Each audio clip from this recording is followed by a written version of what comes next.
The year is 1200 BC. The greatest civilizations the world had ever seen were all clustered around the Mediterranean and Near East. These empires were rich, powerful, and incredibly advanced for their time. They traded with each other, married into each other's royal families, and shared ideas that had been flowing back and forth for generations. Everything seemed stable. Everything seemed permanent. And then it all fell apart. In less than a single lifetime, this entire world crumbled. Empires that had stood for centuries simply vanished. Cities burned. Trade routes went silent. People starved. The chaos was so complete that in some places, humanity actually forgot how to read and write, and it would take almost 500 years to remember. This wasn't just a rough patch in history. This was the end of the world as they knew it. So how did anyone make it through? How do you survive when civilization itself collapses around you? Here's how people actually survived after the Bronze Age collapse. So yeah, if these stories work for you, subscribe. And I'm curious, what time is it where you are? Comment below. Last week, someone from Canada said they listened during lunch breaks. Not judging, just wasn't expecting that. Okay, tonight it's the Bronze Age collapse. But hold on, get yourself comfortable first. I mean it. Fix your pillows, grab that blanket. This one's worth settling in for. Your eyes snap open to darkness. Something's wrong. The air tastes different, smoky, sharp with fear. You're not in your bed. You're lying on a rough-woven mat in a small mud brick house, and there's shouting outside. Not the casual kind of shouting, the panic kind, the we're all going to die kind. You stumble to the single window, a small opening cut in thick walls. The city you see isn't the prosperous Bronze Age metropolis it was just months ago. Half the buildings are charred ruins. The Grand Palace at the centre, once gleaming with wealth, is a blackened skeleton against the sky.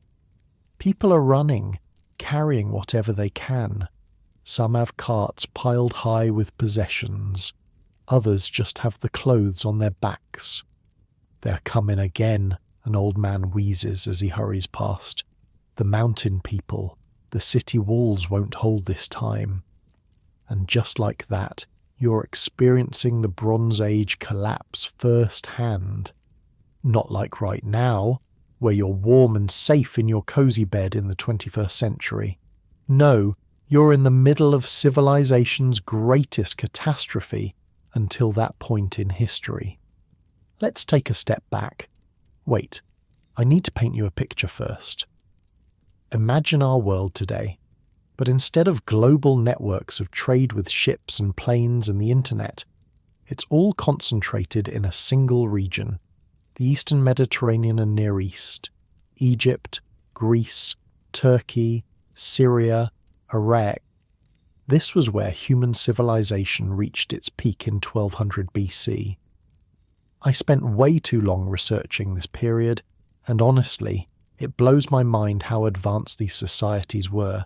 You've got the Egyptians with their massive temples and bureaucracy, the Hittites with their chariots and iron working, the Mycenaeans with their palaces and epic poetry, Babylonians with their astronomical observations. These weren't primitive societies. They had international diplomacy where kings called each other brother in letters. They had trade routes spanning thousands of miles. They had written legal codes and complex religion and professional armies. Think about it like this. If modern global civilization collapsed tomorrow, that's basically what happened to these people. Except they couldn't move to another continent where things were still okay. Their entire known world went up in flames.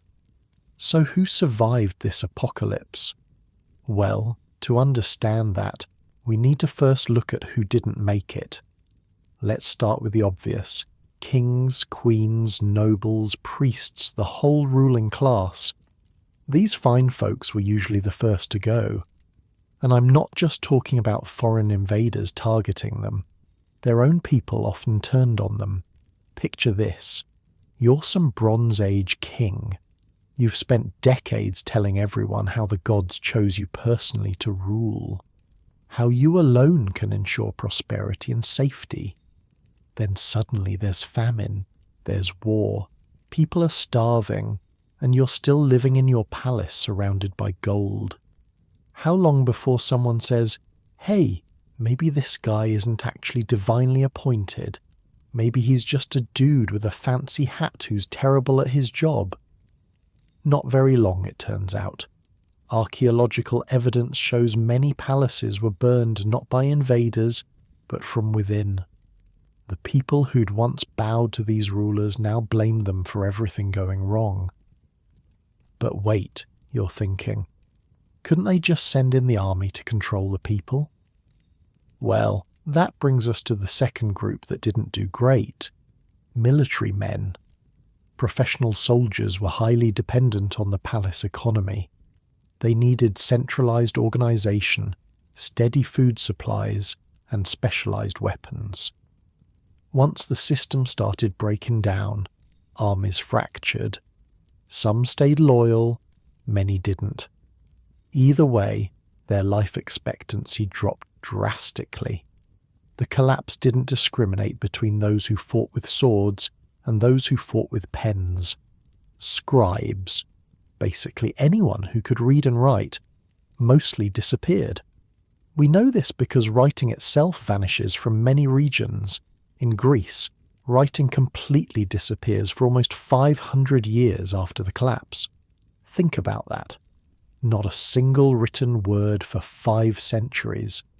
It's like if no one wrote anything from the American Revolution until today. Here's the thing about specialized knowledge. It's fragile. It depends on stability, on having the luxury to spend years learning instead of just surviving.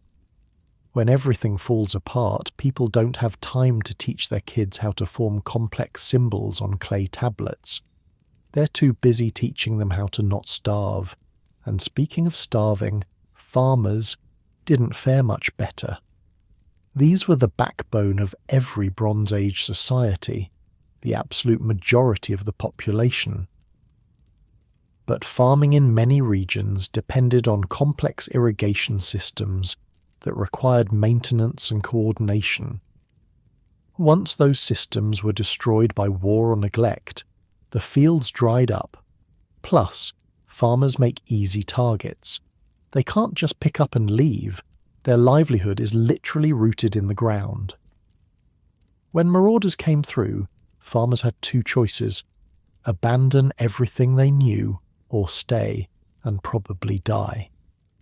Then there were the city folk, your craftsmen, merchants, administrators, and labourers.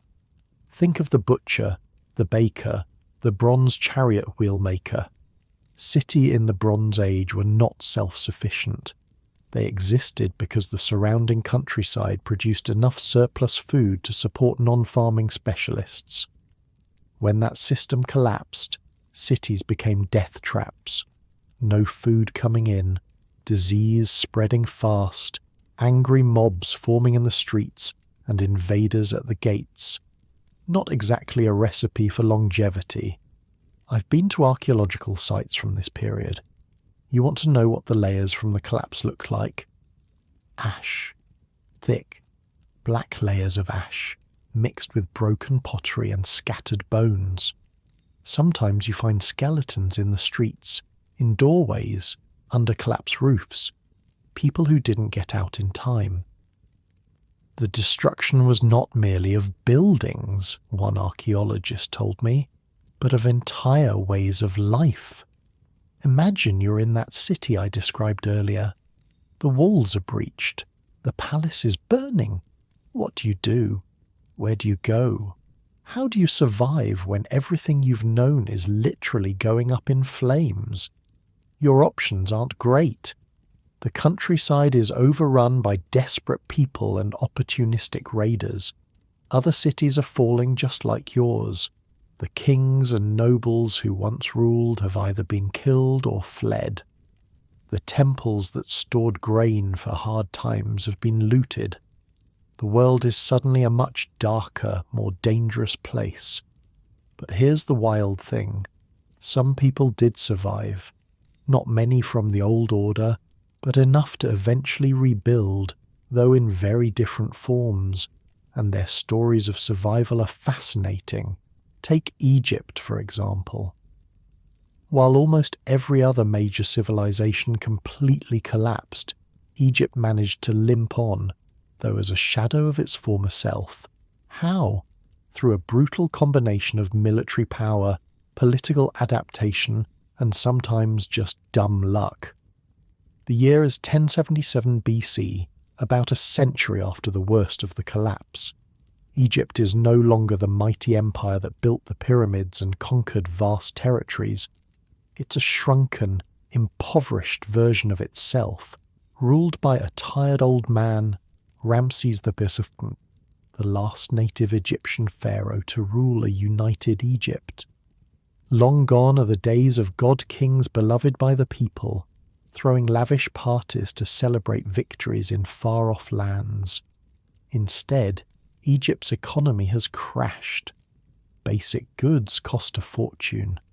Taxes are crushing the population to maintain the army. People are so unhappy that the pharaohs wage war more often against their own citizens than foreign enemies. Egypt survived while others fell, but at what cost? The country essentially became a military dictatorship. Generals like Herihor rose through the ranks to control everything. The army, the government, and even religion as the high priest of Amun. Talk about a consolidation of power. One of Egypt's clever survival strategies was hiring their enemies as mercenaries. The very sea peoples who attacked them? Hired. Libyans from the west? Hired. It's like if someone breaks into your house and you say, "Hey, want a job protecting my house from other burglars?" Surprisingly, it worked. Kind of. Egypt's borders slowly shrank. Its wealth diminished. But it didn't completely collapse like the Hittites or Mycenaeans. The price was high, though. The pharaoh became little more than a figurehead. Real power lay with military strongmen like Herihor in the south and Smendes in the north. After Ramses XV died, the country formally split into two rival dynasties that engaged in a cold war for generations. It gets even darker. The economic strain was so severe that the state began officially looting ancient tombs. Imagine that. The government methodically stripping gold from royal mummies to fund its operations. Workers would carefully unwrap the ancient pharaohs, take anything valuable, then rewrap them in a semi-respectful manner. That's the ancient equivalent of melting down the Lincoln Memorial for spare change. The new pharaohs couldn't afford massive building projects like their predecessors. Instead, they maintained crumbling monuments, or, if they were particularly shameless, carved their names over old masterworks and pretended they had built them. This is what survival looked like in the Bronze Age collapse, a once mighty civilization reduced to cannibalizing its own past to survive the present. But Egypt was the exception, not the rule. And even Egypt's survival came with transformation so dramatic it barely resembled its former self. For most people in the Bronze Age world, survival meant something far different, and that's where our story gets really interesting. As you lie in your comfortable bed, safe from marauders and starvation, imagine what it would take to survive when everything familiar has been destroyed. Because that's exactly what our ancestors faced during history's first great collapse. And some of them, the ones you least expect, not only survived, but thrived in the new world that emerged from the ashes. Who were these unlikely survivors? That's where we'll pick up next as we follow the lives of those who made it through civilization's darkest hour. So we left off with Egypt, the exception that survived while everyone else fell apart. But their version of survival was pretty damn grim. Let's go deeper into what that actually looked like.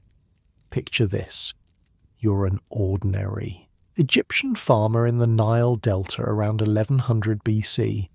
The mighty civilization you once belonged to, the one that built the pyramids and conquered vast territories, now barely controls its own borders. Your grandparents told you stories about Egypt's golden age, but that world is gone. You wake up before dawn in your mud brick house. The air is thick and heavy with Nile moisture, but you're used to it. Outside, the fields need tending. Grain production is everything now. Not for trade or temples, but for the army. Always the damn army. They're taking half our harvest again, your neighbour mutters as you both head to the fields. At least last season it was only a third. Complain a little louder, you tell him. I hear the new general loves criticism. Gives you a free boat ride into the desert with no water. The neighbour goes quiet. Everyone knows someone who disappeared after speaking against the military government. The pharaoh in Memphis might technically be on the throne, but he's just a figurehead now. Real power lies with the military commanders who seized control during the collapse. Let me walk you through how this happened, because it's wild. When the Bronze Age system started falling apart around 1200 BC, Egypt actually fought off the initial waves of sea peoples and other invaders. The Egyptian reliefs at Medinet Habu show Pharaoh Ramesses III defeating these mysterious maritime raiders in a massive battle. We crushed the foreign lands in their places, the inscriptions boast. Their seed is no more. Spoiler alert, they didn't actually crush everyone. What they did was survive the first wave, but the cost was enormous, and it fundamentally changed Egyptian society. Here's where it gets interesting. After fighting off these invaders, Egypt made a strategic decision that literally saved them while dooming their internal political system. They started hiring the very people who had attacked them. If you can't beat 'em, hire 'em became Egypt's motto. The Sea Peoples, hired as mercenaries. The Libyans from the west who had been raiding the Delta, hired en masse, wandering groups of warriors with nowhere to go. Welcome to the Egyptian army. Here's your payment. This strategy worked to keep Egypt from being overrun like the Hittites or Mycenaeans, but it transformed the country into a military state. The army became everything, and the people who commanded the army became the real rulers. One of these military men was Herihor, and his story is basically a masterclass in how to seize power during a crisis. This guy started as a regular military commander, but as Egypt weakened, he kept adding titles to his name. First, he became Supreme Commander of the Egyptian army. Not satisfied, he then became Grand Vizier of the South, basically Prime Minister. Still not enough, so he made himself Viceroy of Kush, controlling Egypt's southern territories, and then, to top it all off, High Priest of Amun at Thebes. Think about that for a second. This one dude controlled the military, the government, foreign territories, and religion. Talk about a power grab. But wasn't there a pharaoh, you ask? Technically, yes. Ramses X was still around, but he was old and weak. Herihor was smart enough not to declare himself pharaoh outright. Instead, he took on some pharaonic titles and imagery, while still acknowledging Ramses' authority, predominantly in name only, as one ancient text delicately puts it. If you walked into Herihor's throne room, you'd have seen him sitting there with all the symbols of pharaonic power, but technically calling himself something else. It's like if the chairman of the Joint Chiefs decided he was also Attorney General, Secretary of State, and Pope, but still said, "Oh yeah, the president is totally in charge," with a wink. I mean, the guy literally put his name in royal cartouches, those oval frames reserved for pharaohs' names. That's next-level audacity. The worst part? Herihor wasn't the only one. In the Nile Delta, another strong man named Smendes was pulling the same stunt. Egypt effectively split in two, with military dictators controlling each half while pretending to respect the increasingly irrelevant pharaoh. Let's get back to you, that ordinary Egyptian farmer. What did all this mean for daily life? First, taxes went through the roof. The army had to be paid and they took whatever they needed. Papyri from this period show prices for basic goods skyrocketing. A measure of grain that cost 1 daben of copper before might now cost 5 or 10. Second, forced labour increased. Those massive building projects that Egypt was famous for, they mostly stopped, but maintaining existing structures, temples and irrigation still required workers. Guess who got dragged away from their fields to do that work? Third, personal freedom basically evaporated. The state needed control to survive, and that meant strict regulation of movement, trade and speech. You couldn't just pack up and leave if things got bad. Where would you go? Every neighbouring civilization had collapsed. My grandfather said he once travelled to Hatti for trade, an old potter tells you one evening. Can you imagine? Going to another country just to sell pots? You can't. The world beyond Egypt's borders is a mystery now, full of wandering tribes and burned cities. The international trade system that once connected the Bronze Age world is gone. But the most disturbing aspect of Egypt's survival strategy wasn't the military takeover or the economic disaster. It was what they did to their own heritage. After Ramses XIII died around 1077 BC, something unprecedented happened. His tomb, prepared throughout his lifetime as was Egyptian custom, was never used for his burial. Instead, it became a workshop for a state-sponsored grave-robbing operation. Yeah, you heard that right. The Egyptian government began systematically looting the tombs of their own ancestors. Workers would carefully unwrap ancient mummies, strip them of gold and jewels, occasionally scrape gold leaf off wooden coffins, then rewrap the bodies in a semi-respectful manner and return them to their tombs. A scribe named Herihor, not to be confused with Herihor, left records of this process, clinical and methodical. The gold of Sethos's mask weighed 6 deben, he wrote. The amulets from the inner wrappings, 12 deben and 3 kite. Imagine the cultural equivalent today, like the British government melting down the crown jewels to pay bills, or the United States selling the Liberty Bell for scrap metal. It's not disrespect, a temple official explains when you look horrified at the news. The ancestors would want to support Egypt in its time of need. You're not convinced, but what can you do? The temples have the maps to all the tombs in the Valley of the Kings. The priests work with the military now. This is the new normal. The Egypt that emerged from the Bronze Age collapse was a shadow of its former self, but it was still standing. Their survival strategy, militarization, territory consolidation, resource extraction at any cost, worked in the most basic sense. They didn't completely disappear like the Hittites. But let's be clear about something. Surviving isn't the same as thriving. Egypt limped on for centuries, becoming increasingly isolated and inward-looking.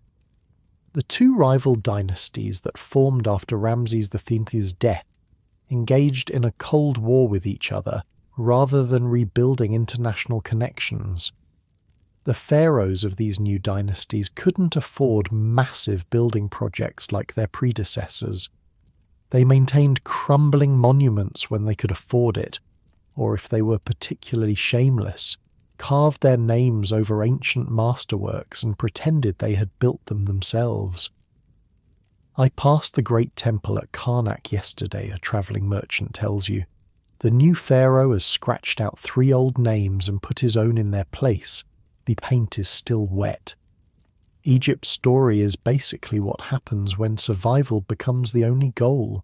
They sacrificed everything, their political system, their economy, their cultural heritage, just to keep existing. Was it worth it? That's not for me to say, but it certainly wasn't pretty. There's one more aspect of Egypt's survival that deserves mention: geography. The Nile was Egypt's greatest asset.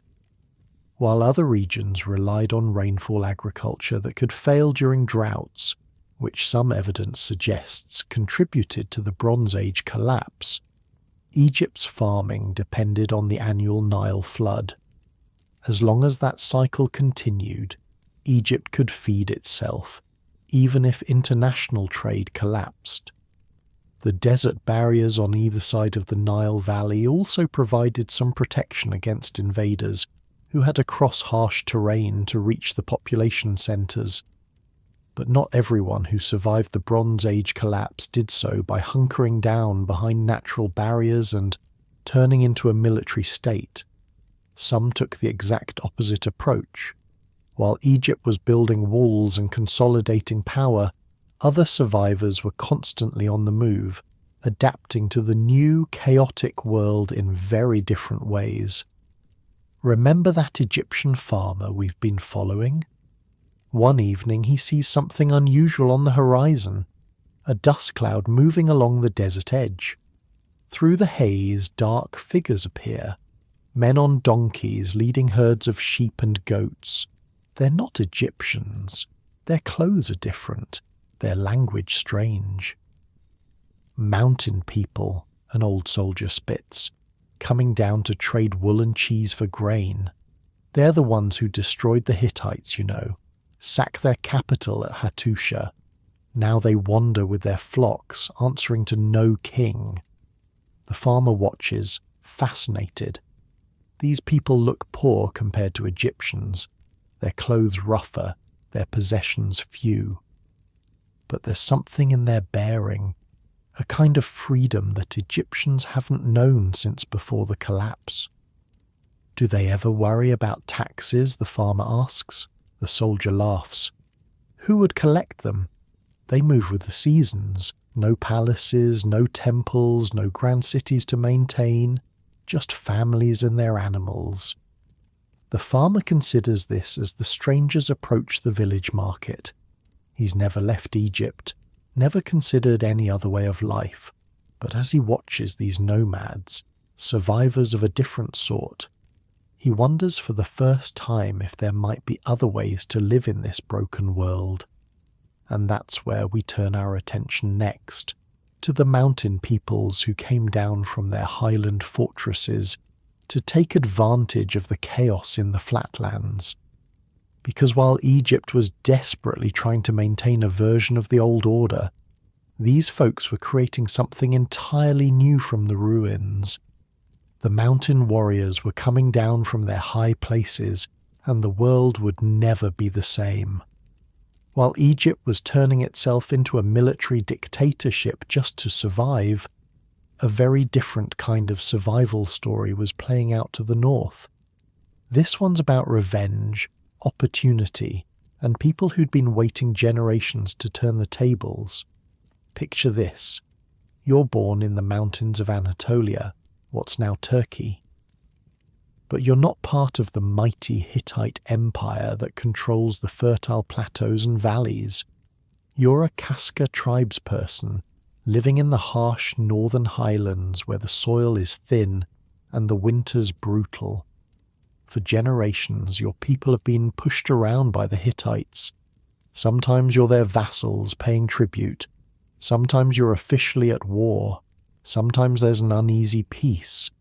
But always, always, you're looking down from your mountain villages at the rich Hittite lands below, wondering why they get to have it so good while you scrape by. The sun isn't even up yet. Frost coats the ground outside your stone hut. Your breath forms clouds in the cold morning air as you check your weapons one last time.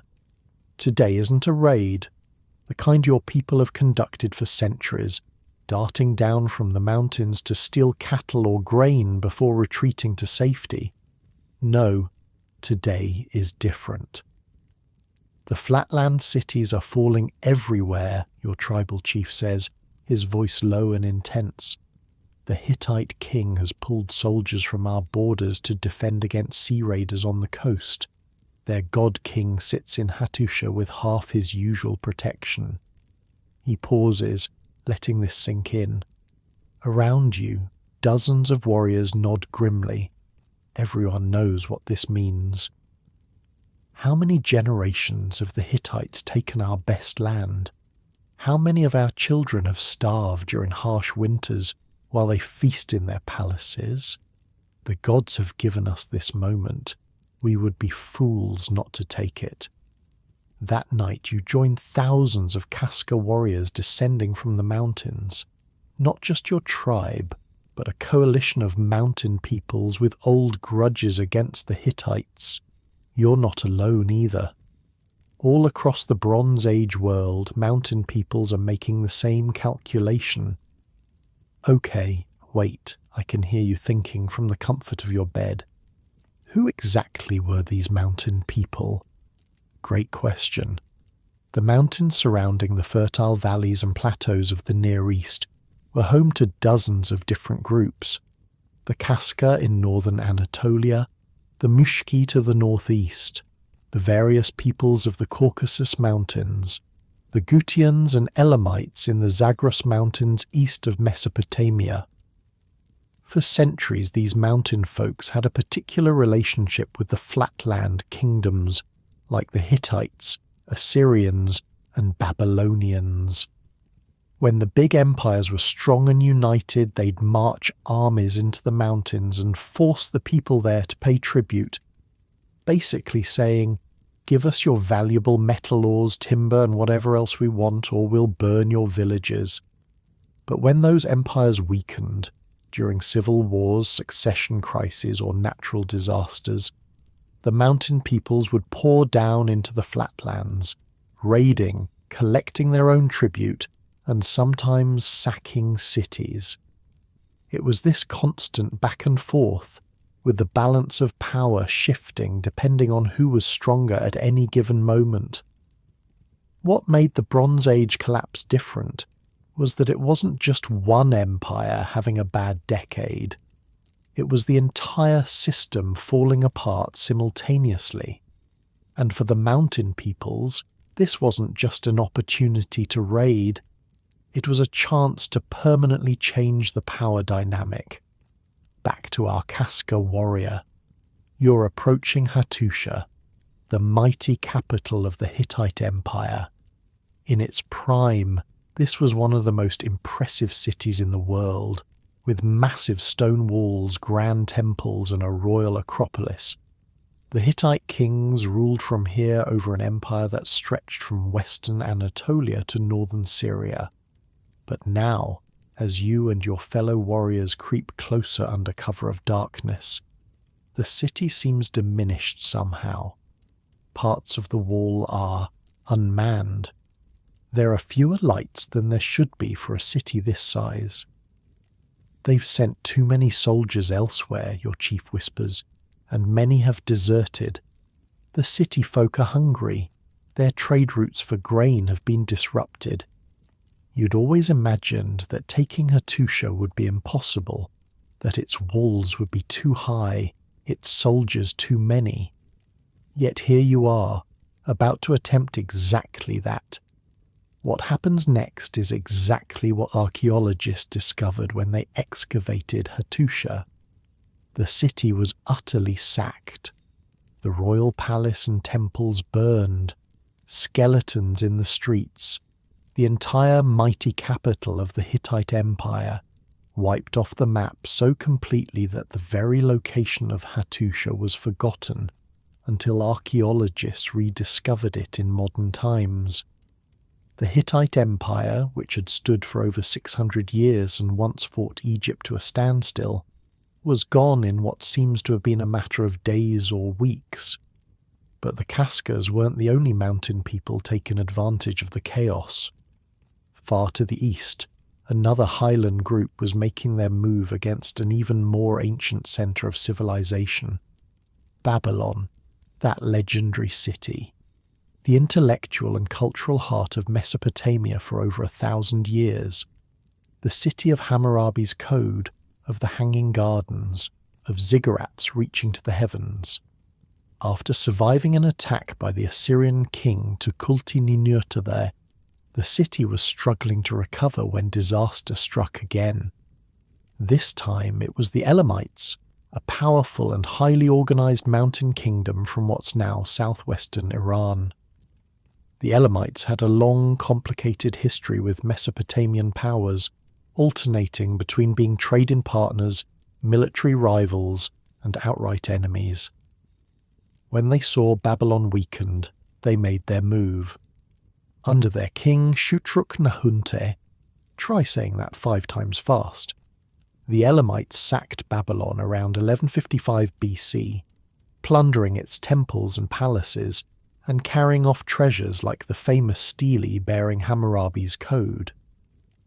"We found their king hiding in a temple," an Elamite soldier might have told his children years later. "He begged for mercy in the name of his gods. Our king asked him where those gods were now." The destruction was catastrophic. Archaeological evidence shows widespread burning and abandonment. Southern Mesopotamia, the very cradle of civilization, plunged into a centuries-long dark age. Now here's where it gets really interesting. In many cases, these mountain peoples didn't just raid and leave. Some of them stayed, establishing themselves as the new ruling class in the territories they conquered.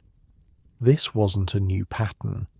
Earlier in Mesopotamian history, groups like the Hurrians, Gutians, and Kassites had done the same thing, coming down from the mountains, conquering flatland kingdoms, and then gradually adopting much of the local culture while maintaining power. For the people living through the Bronze Age collapse, this transition could be surprisingly swift. 1 month, you're a farmer paying taxes to a Hittite official. The next, you're paying taxes to a Kaska chieftain who's moved into the local governor's palace. The new lord doesn't speak our language properly, a town baker might gossip to customers, but he demands less grain than the old one, and his warriors keep away the bandits, so who's complaining?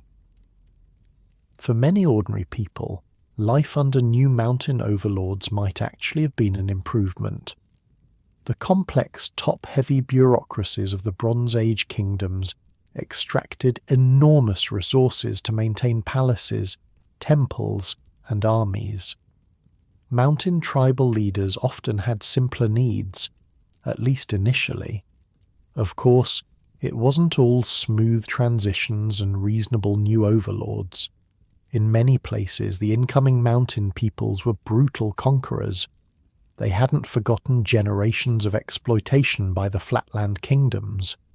A merchant fleeing the destruction of a Hittite provincial city described the scene. They killed everyone who couldn't run. Then they burned everything. They said it was justice for what the Hittite kings had done to their ancestors.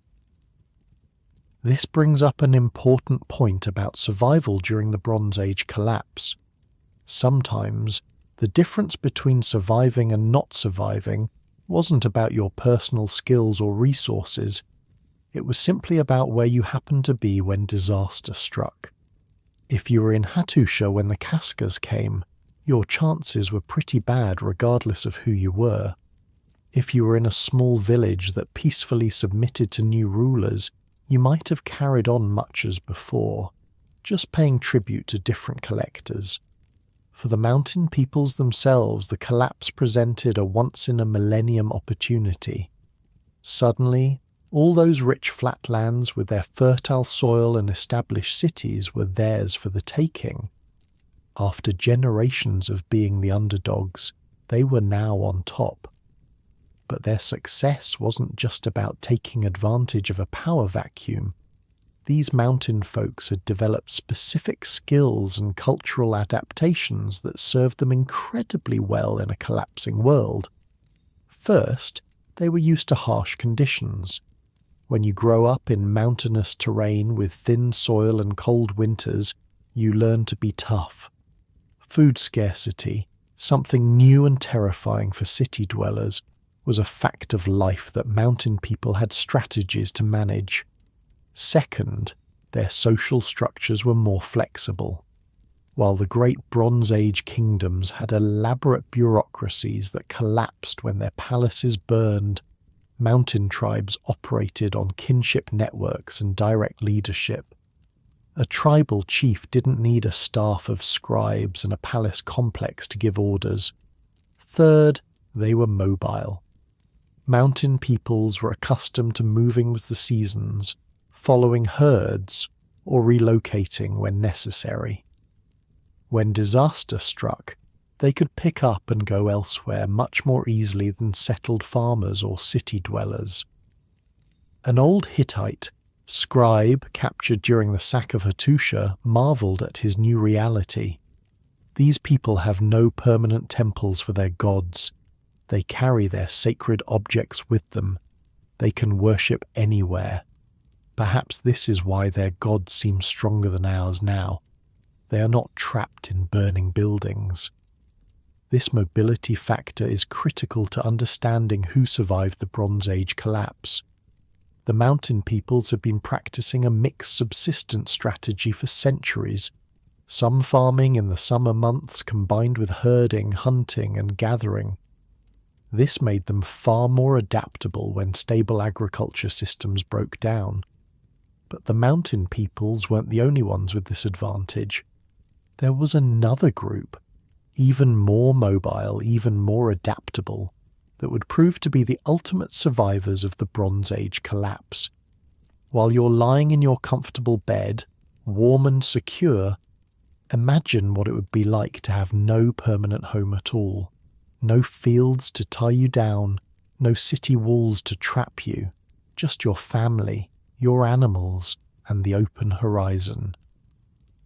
Because that's how the next group of survivors lived, and it turned out to be their greatest strength when the world fell apart. The mountain peoples had their revenge on the great empires, but even their victory was temporary. Some settled into their conquered territories and gradually took on the trappings of the civilizations they'd destroyed. Others maintained their mountain identities but formed new relationships with the emerging powers of the Iron Age. In the Levant, some former Hittite territories survived as a collection of small Neo-Hittite states, maintaining cultural continuity while adapting to the new reality. Archaeological evidence shows these communities preserved Hittite artistic styles and religious practices for centuries after the empire's fall.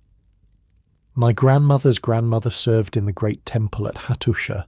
A priestess in a small Neo-Hittite city-state might tell her apprentice, "We keep the old rituals alive, even if our kingdom is smaller now." But while some clung to the remnants of Bronze Age glory, others embraced a completely different way of life, one that would prove remarkably successful in the new, dangerous world. As the dust settled over the ruins of once great cities, a different kind of survivor was already thriving in the spaces between. These weren't mountain warriors or desperate city dwellers. They were people who had always lived on the margins of the Bronze Age world and suddenly found themselves perfectly adapted for the new reality. The pastoralist nomads were coming, And unlike the mountain peoples who conquered and settled, these folks would transform the entire social landscape of the Near East through sheer, unstoppable mobility. The mountain warriors had their moment, swooping down to sack great cities and settle in conquered territories. But they weren't the greatest survivors of the Bronze Age. Collapse, not even close. That title belongs to people who, before the collapse, were considered barely worth mentioning in the records of great kingdoms. People who lived on the margins, in the spaces between cities and fields. People who owned almost nothing, yet ended up inheriting everything. I'm talking about the pastoral nomads. Imagine this. The year is 1150 BC. You're part of a small clan of sheep herders living on the southern edges of the Fertile Crescent. Your entire life fits on the backs of a few donkeys, tents, cooking pots, some spare clothes, tools for working wool and leather. Your people don't build permanent houses. You don't plant crops. You follow the seasonal rains with your flocks, moving between winter and summer pastures. When water sources dry up, you move. When grazing land is depleted, you move. If stronger tribes threaten your clan, guess what? You move again. This morning you wake before dawn in your goat hair tent. The air is cool, crisp with autumn. Your muscles ache from yesterday's long walk, but that's normal. Your whole life is walking. The sheep need to be moved to fresh grazing every day. Trouble to the north, your cousin says, squatting beside the small fire where you're brewing a bitter herbal tea. Smoke on the horizon, another city burning. You glance up, unconcerned. Cities have been burning for decades now. The great kingdoms that once dominated the landscape are tearing each other apart, or being torn apart by invaders. It has little to do with your daily life of moving sheep from one patch of grass to another, or does it? Your clan elder joins you at the fire. She's seen more years than anyone else in your group, maybe 50, an impressive age in this harsh world. We should head south and east, she says, warming her gnarled hands over the flames. The big empires are gone. Their armies aren't patrolling the good pastures anymore. The farmers who used to chase us away from their fields, most are dead or fled. It's all open to us now. The elder sips her tea, a faint smile crossing her weathered face. My grandmother told me of a time when our people controlled all the lands from the great river to the salt sea, before the kings with their chariots and walls pushed us to the margins. Perhaps that time is coming again. This conversation, or ones very like it, must have happened countless times as pastoral nomadic groups across the Near East realized what the collapse of centralized powers meant for them. Suddenly, lands that had been densely populated, carefully controlled and vigorously defended were empty, or nearly so. In the most fertile regions of Mesopotamia, Iraq today, complex irrigation systems had allowed for some of the highest population densities in the ancient world. But those systems required constant maintenance by organized labor forces directed by central authorities. When those authorities collapsed, the canals silted up, fields went unplanted, and vast areas of once productive farmland were abandoned. Hold up, I hear you thinking. Who exactly were these nomads? Where did they come from? Great question. The most successful of them in this period were groups like the Arameans, Sutians, and Chaldeans. They'd been living on the southern and western periphery of the Fertile Crescent for generations, moving with their flocks between seasonal pastures. Before the collapse, these pastoralists were mentioned in the records of major kingdoms mainly as nuisances, raiders who occasionally had to be put in their place by royal armies. Sometimes they were hired as mercenaries or guides for caravans crossing difficult terrain. but they were never considered serious political players. That was about to change dramatically. Let's focus on the Arameans, since they became particularly successful. Their homeland, if nomads can be said to have one, was in the Syrian desert and the regions around Damascus. But as the Bronze Age system collapsed, they began migrating into Mesopotamia in large numbers. The countryside they entered was devastated by war, famine, and abandonment. But for pastoralists, this wasn't necessarily a bad thing. Land that couldn't support dense farming populations could still sustain scattered groups of sheep and goat herders. As one Assyrian official complained in a letter to his king, where once 1,000 farmers tilled the soil, now 50 Arameans graze their flocks. The tax revenue is 1/10 what it was, and they refuse to acknowledge royal authority, moving their tents whenever our soldiers approach. For the Arameans, the collapse didn't feel like a collapse at all. It felt like opportunity.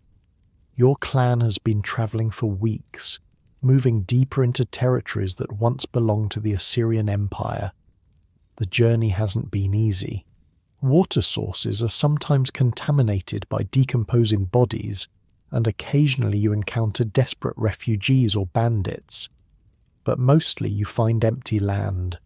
Villages with abandoned houses, their roofs caved in, fields returning to wilderness, and everywhere, wild grasses growing where wheat and barley were once carefully cultivated.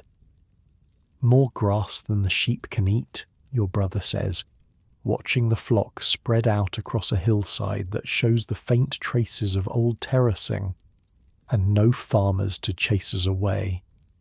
That night your clan makes camp in the shell of what was once a prosperous farmstead. The stone walls still stand, though the wooden roof is long gone. In the courtyard, someone has scratched a message into the plaster. Balita Dad went north with the children. If you follow, leave a sign. You wonder what happened to Balita Dad and his family. Did they find safety? Did they reach their destination? Or did they join the countless others who didn't survive the collapse? It's strange to think that your people, always the outsiders, the unwanted, the barely tolerated, are thriving while the great civilizations crumble.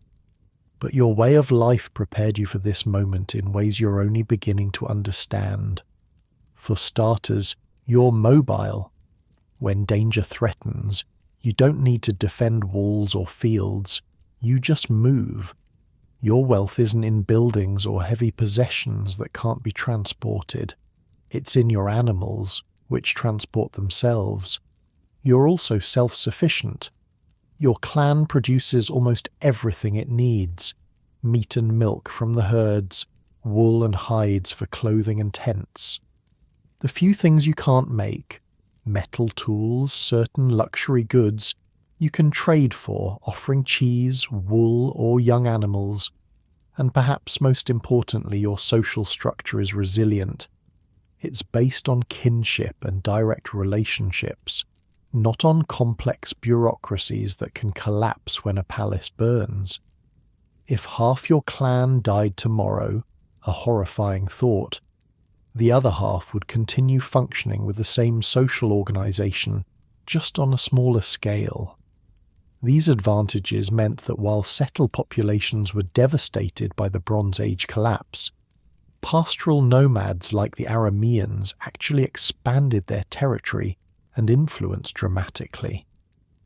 We found an old temple yesterday, your cousin tells you as you walk behind the sheep.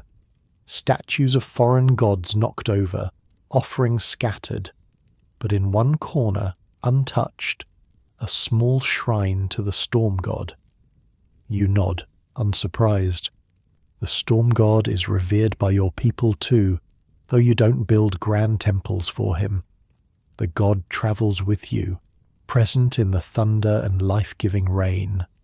Perhaps that's why he survived when other gods, trapped in their stone houses, were overthrown.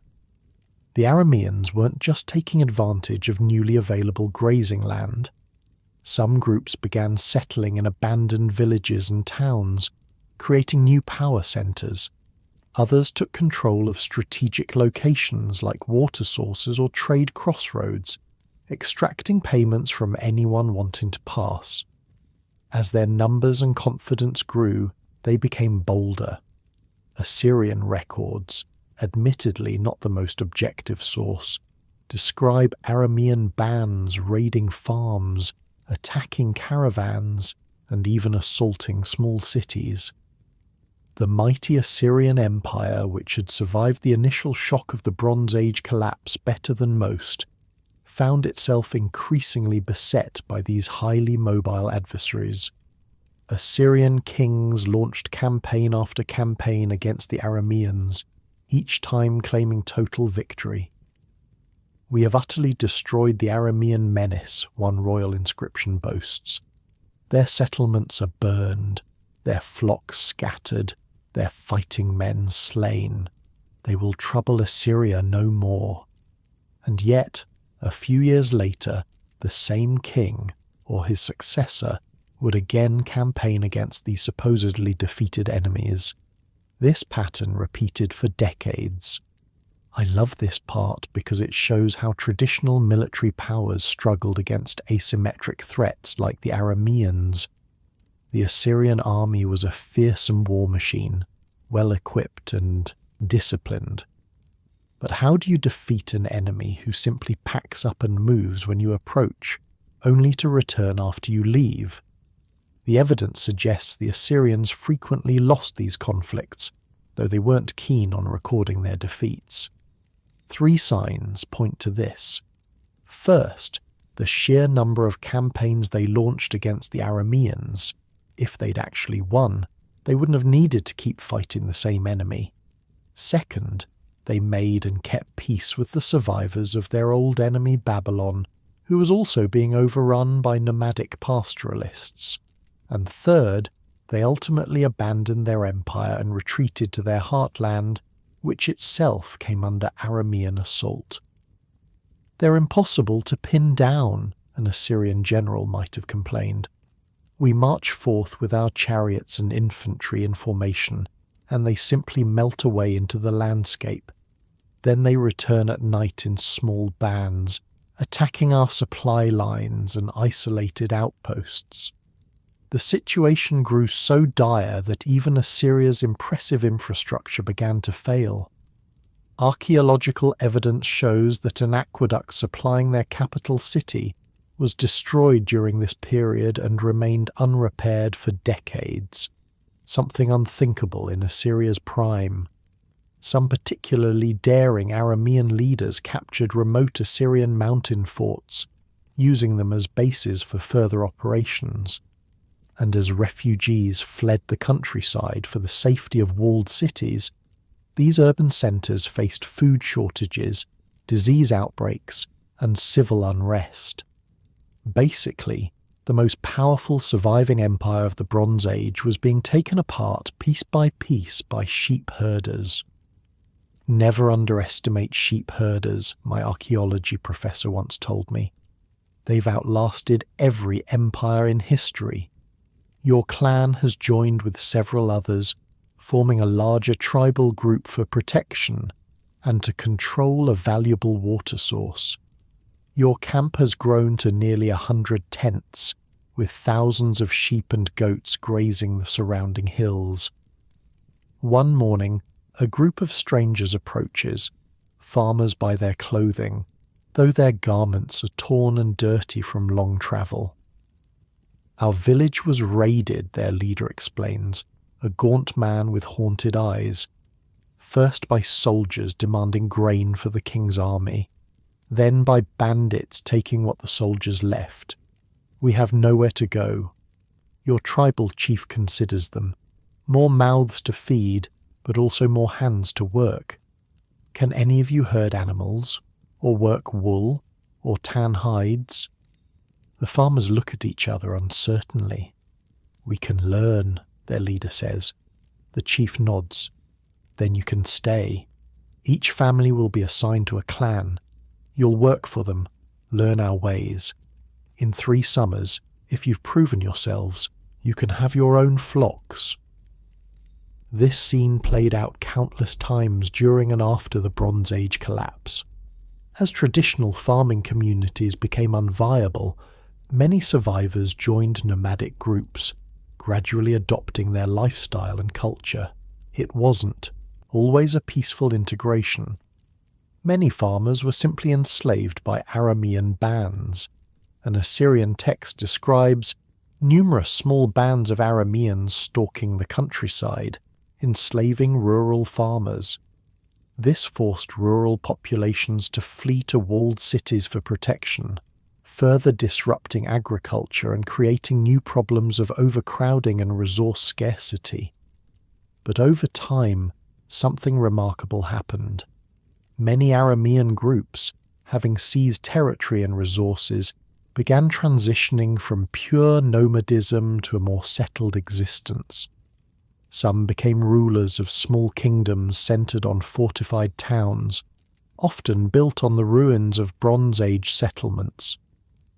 My grandfather herded sheep in the desert, an Aramean king might tell visitors to his modest palace. My father took control of this town and the surrounding lands, and now I rule as a king, with walls to protect my people and fields to feed them. This transition from nomadic pastoralist to settled ruler wasn't unique to the Arameans or to this period. It's a pattern we see throughout history, from the Amorites in earlier Mesopotamian history to the Germanic tribes in the late Roman Empire to the Seljuk Turks in medieval Anatolia. But what makes the post-Bronze Age example so significant is the scale. Pastoral nomadism became the dominant lifestyle throughout much of the Near East for generations, and when new states eventually formed, many were ruled by dynasties of nomadic origin. The Arameans were particularly successful. While they never united into a single empire, their independent streak and competitive nature prevented that. They established numerous kingdoms and city-states. The most powerful and long-lasting was Aram Damascus, which became a major regional power. From this base, Aramean rulers launched military campaigns against other emerging states, including the Hebrew tribes to the south. The Bible records numerous conflicts between the Kingdom of Israel and the Arameans of Damascus, showing how these former nomads had become a formidable settled power. Even more remarkably, the Aramean language, Aramaic, became the international language of diplomacy and trade throughout the Near East, replacing Akkadian, which had held that position during the Bronze Age. For over 1,000 years, Aramaic served as a lingua franca across a vast region.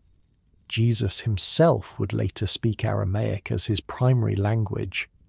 Not bad for a group that started out as marginalized sheep herders on the edges of civilization.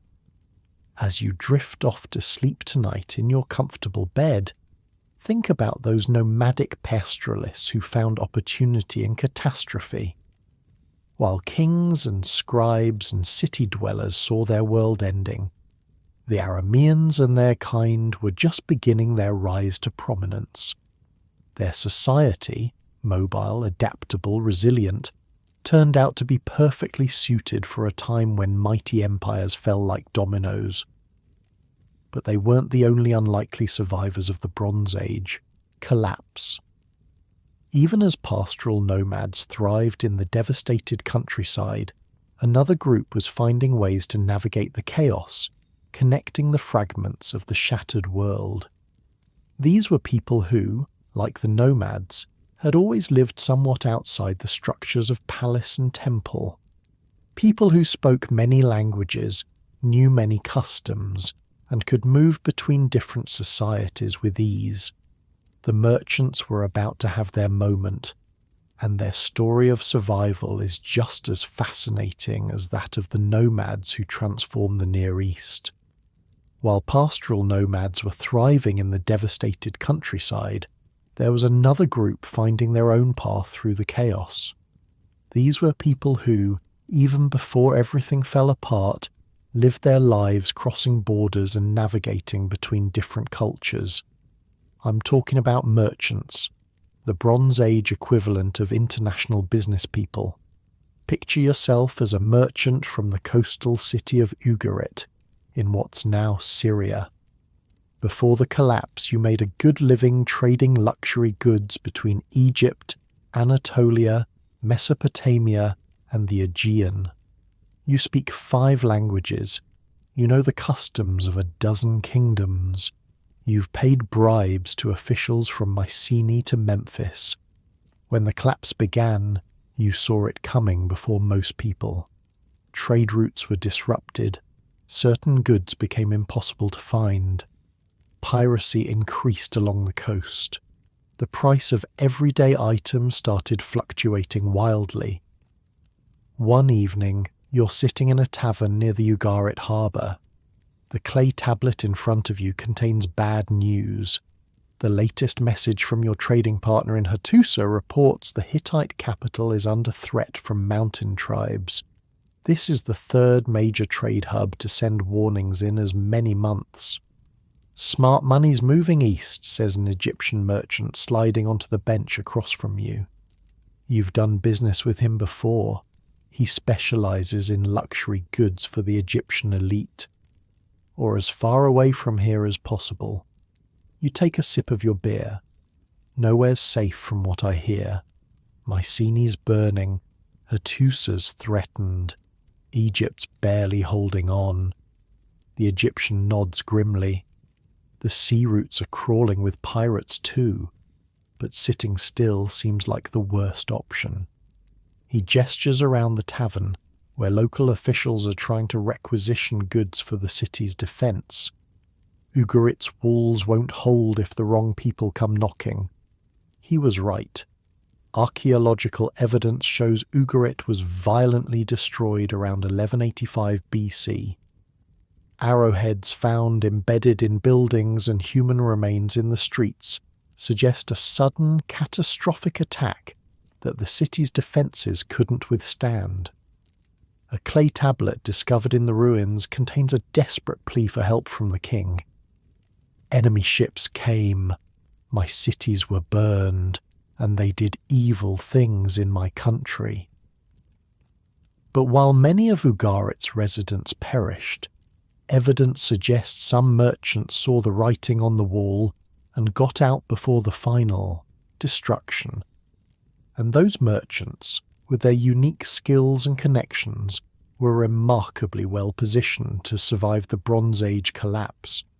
Think about it. While farmers were tied to their land and city dwellers were trapped within their walls, merchants were already mobile by nature. They owned ships and donkeys and wagons. They had contacts in distant cities. They carried wealth in portable forms like silver or precious stones rather than land or buildings. No wonder the merchants were better at not dying, my archaeology professor used to say. Their whole existence was about calculating risks and finding opportunities. Let's follow our merchant from Ugarit as he makes his escape. The night after that conversation in the tavern, he loads his most valuable and portable goods onto 3 donkeys. Gold and silver, yes, but also practical items. Good tools, preserved food, medicine, quality clothing, and most importantly, his collection of clay tablets containing records of debts owed to him in distant cities and letters of introduction to potential business partners. He slips out of Ugarit before dawn with his teenage son and a hired guard. His wife and daughters left weeks earlier for her family's village in the mountains, a safer location than the coastal city. "Where are we going, father?" his son asks as they follow the coast road eastward. "Where the trouble isn't," he answers, "and where we can still make a living." This ability to go where the trouble isn't gave merchants a survival edge that most people lacked. When your entire business model involves traveling between different regions, you develop an acute sense of where danger lies and which routes to avoid. Merchants also had another crucial advantage: information. In a world without newspapers or the internet, merchants were often the primary sources of news from distant places. They knew before most people which regions were stable, which were dangerous, and which were on the brink of collapse. Mycenae has fallen, a merchant might report to a gathering in a market town. The palace was looted and burned. The king is dead, but the port at Pylos is still operating, though they're charging triple the usual fees for protection. This kind of intelligence was literally life-saving during the Bronze Age collapse. While ordinary people might hear vague rumours about trouble, merchants often had specific, actionable information about which routes were safe, which cities still had food, and which rulers could still provide protection. Our Ugarit merchant travels for weeks, carefully skirting areas of known danger. He trades small items in villages along the way, a bronze needle here, a vial of Egyptian perfume there, both to supplement his supplies and to gather fresh information. He eventually reaches the Assyrian heartland, one of the few regions still maintaining some stability. The Assyrian kings, through sheer military might, have managed to hold off the worst of the collapse, though their territories have shrunk considerably. In the Assyrian capital, he finds a strange scene. The city is clearly under stress. Refugees crowd the streets, food is expensive, and military patrols are everywhere. But in the midst of this, the king, Ashur-bel-kala, has embarked on an unusual project, a collection of exotic animals from distant lands, the world's first known zoo. The king requires specimens for his animal garden, a royal official tells our merchant. He pays well for creatures never before seen in Assyria. Now here's the absolutely wild thing. This actually happened. In the midst of the Bronze Age collapse, with his empire fighting for survival against Aramean incursions and internal unrest, the Assyrian king Ashur-bel-kala really did create a zoo with exotic animals. An inscription from his reign boasts, "I received a female ape as tribute from the land of Muzri. I bred herds of apes and elephants. I received a crocodile, a river man from the king of Egypt." On the surface, this seems like insane misplacement of priorities. Your empire is crumbling, and you're collecting zoo animals. But from a certain perspective, it makes a weird kind of sense. The zoo demonstrated that Assyria still had international connections when most other kingdoms had become isolated. It was a power move. Look, I can still get luxury goods from Egypt when no one else can. For merchants, the royal zoo represented a rare opportunity in desperate times. Suddenly there was a buyer willing to pay premium prices for exotic goods, at a time when the market for most luxury items had collapsed along with the elites who used to purchase them. Our merchant from Ugarit hears rumours that traders who brought unusual animals to the Assyrian king have been richly rewarded. With his knowledge of distant lands and trading routes, he believes he can procure something that will impress the king. "We'll go south," he tells his son, "to the marshes where the two rivers meet the sea.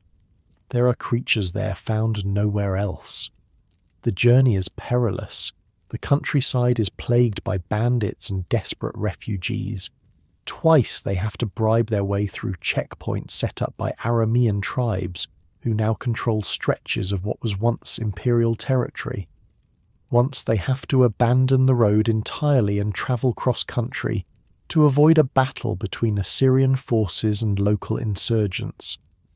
But the merchant's knowledge of languages and cultures saves them repeatedly. When confronted by a band of Aramean shepherds turned warriors, he speaks their dialect and invokes the name of their tribal deity.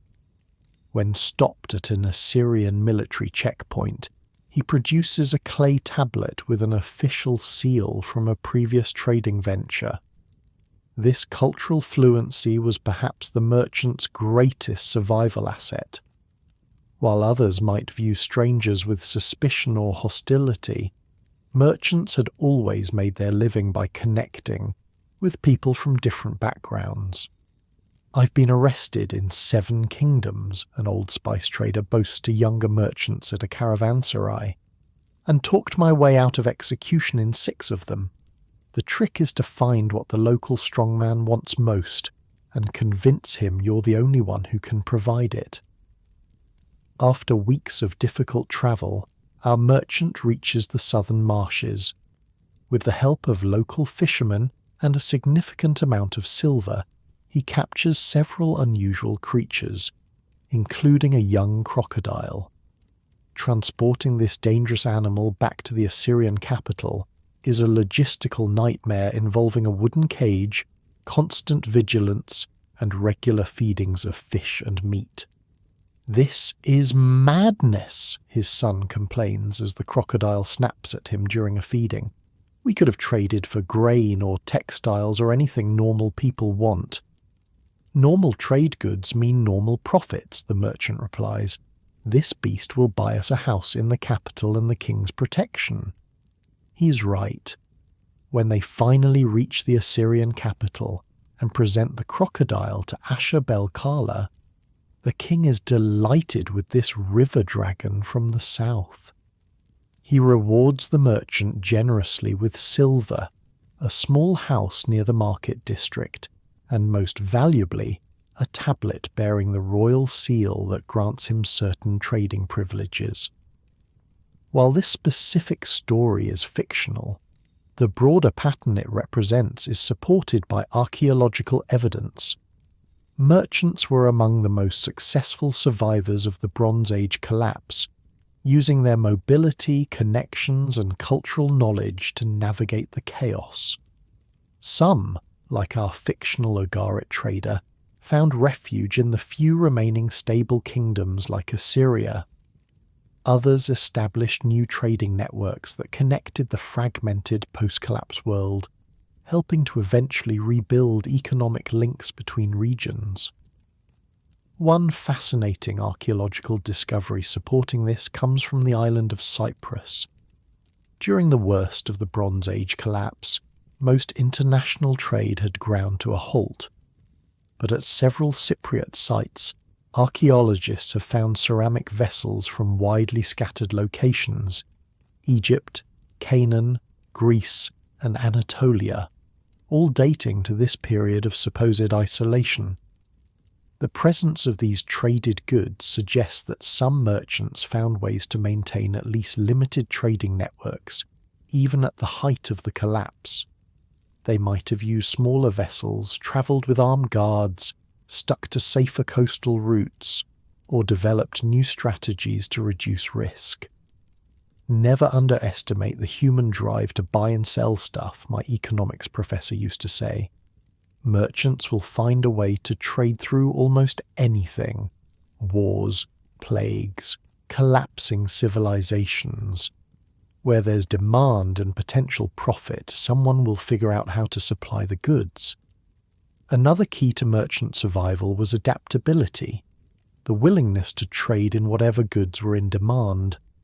Before the collapse, many specialized in luxury items for elites: fine textiles, precious metals, exotic woods, rare spices.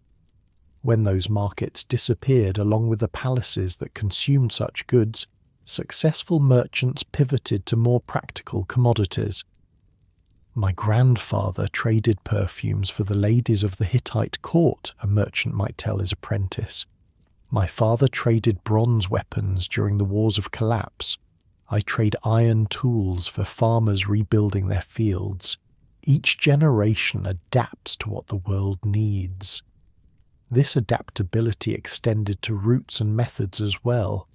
When major highways became dangerous due to bandits or warfare, merchants pioneered alternative paths through mountains or deserts.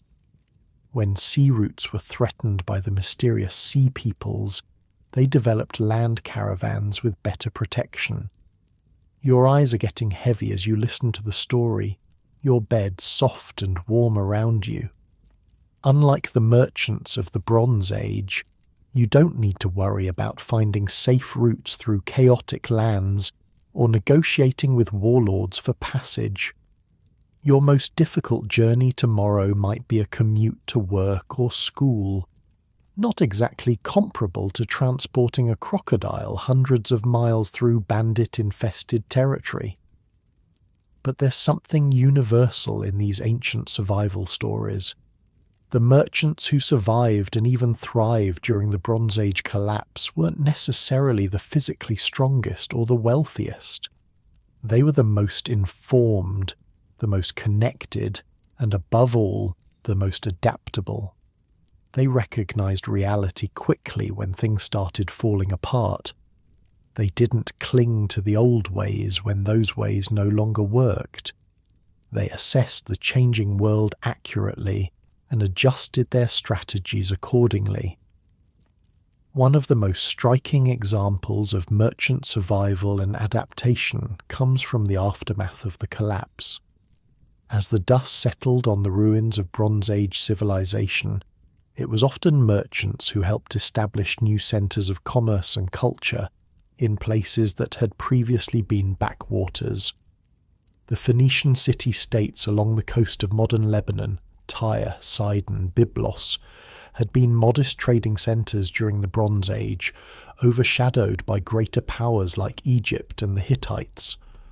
After the collapse, when those major powers were gone or greatly diminished, Phoenician merchant princes filled the vacuum. They created new trading networks throughout the Mediterranean, established colonies as far west as Spain, and developed the alphabetic writing system that eventually evolved into the one we use today. Not bad for collapse survivors. But while the merchants found their unique path through the chaos by staying mobile and connected, another group of survivors took the opposite approach. They found safety not through movement, but by creating defensible communities in remote locations where they could ride out the storm together. And as you lie there drifting towards sleep, we'll turn to these communities next. The small kingdoms that emerged from the ruins, where shepherds became kings and new ways of life took root in the ashes of the old world. While Egypt limped on as a military dictatorship, and merchants navigated the chaos with their connections and mobility, something remarkable was happening in the ruins of collapsed civilizations. New kingdoms were emerging, not grand empires like before, but smaller, scrappier states built on the ashes of what came before. And the strangest part? Many of these new kingdoms were being ruled by people who, just a generation earlier, had been illiterate shepherds living in tents. Imagine a small walled town somewhere in what's now northern Syria, around 1050 BC. 100 years earlier, this was a provincial centre in the mighty Hittite Empire. The governor's palace stood in the centre, surrounded by temples, workshops, and homes of the wealthy.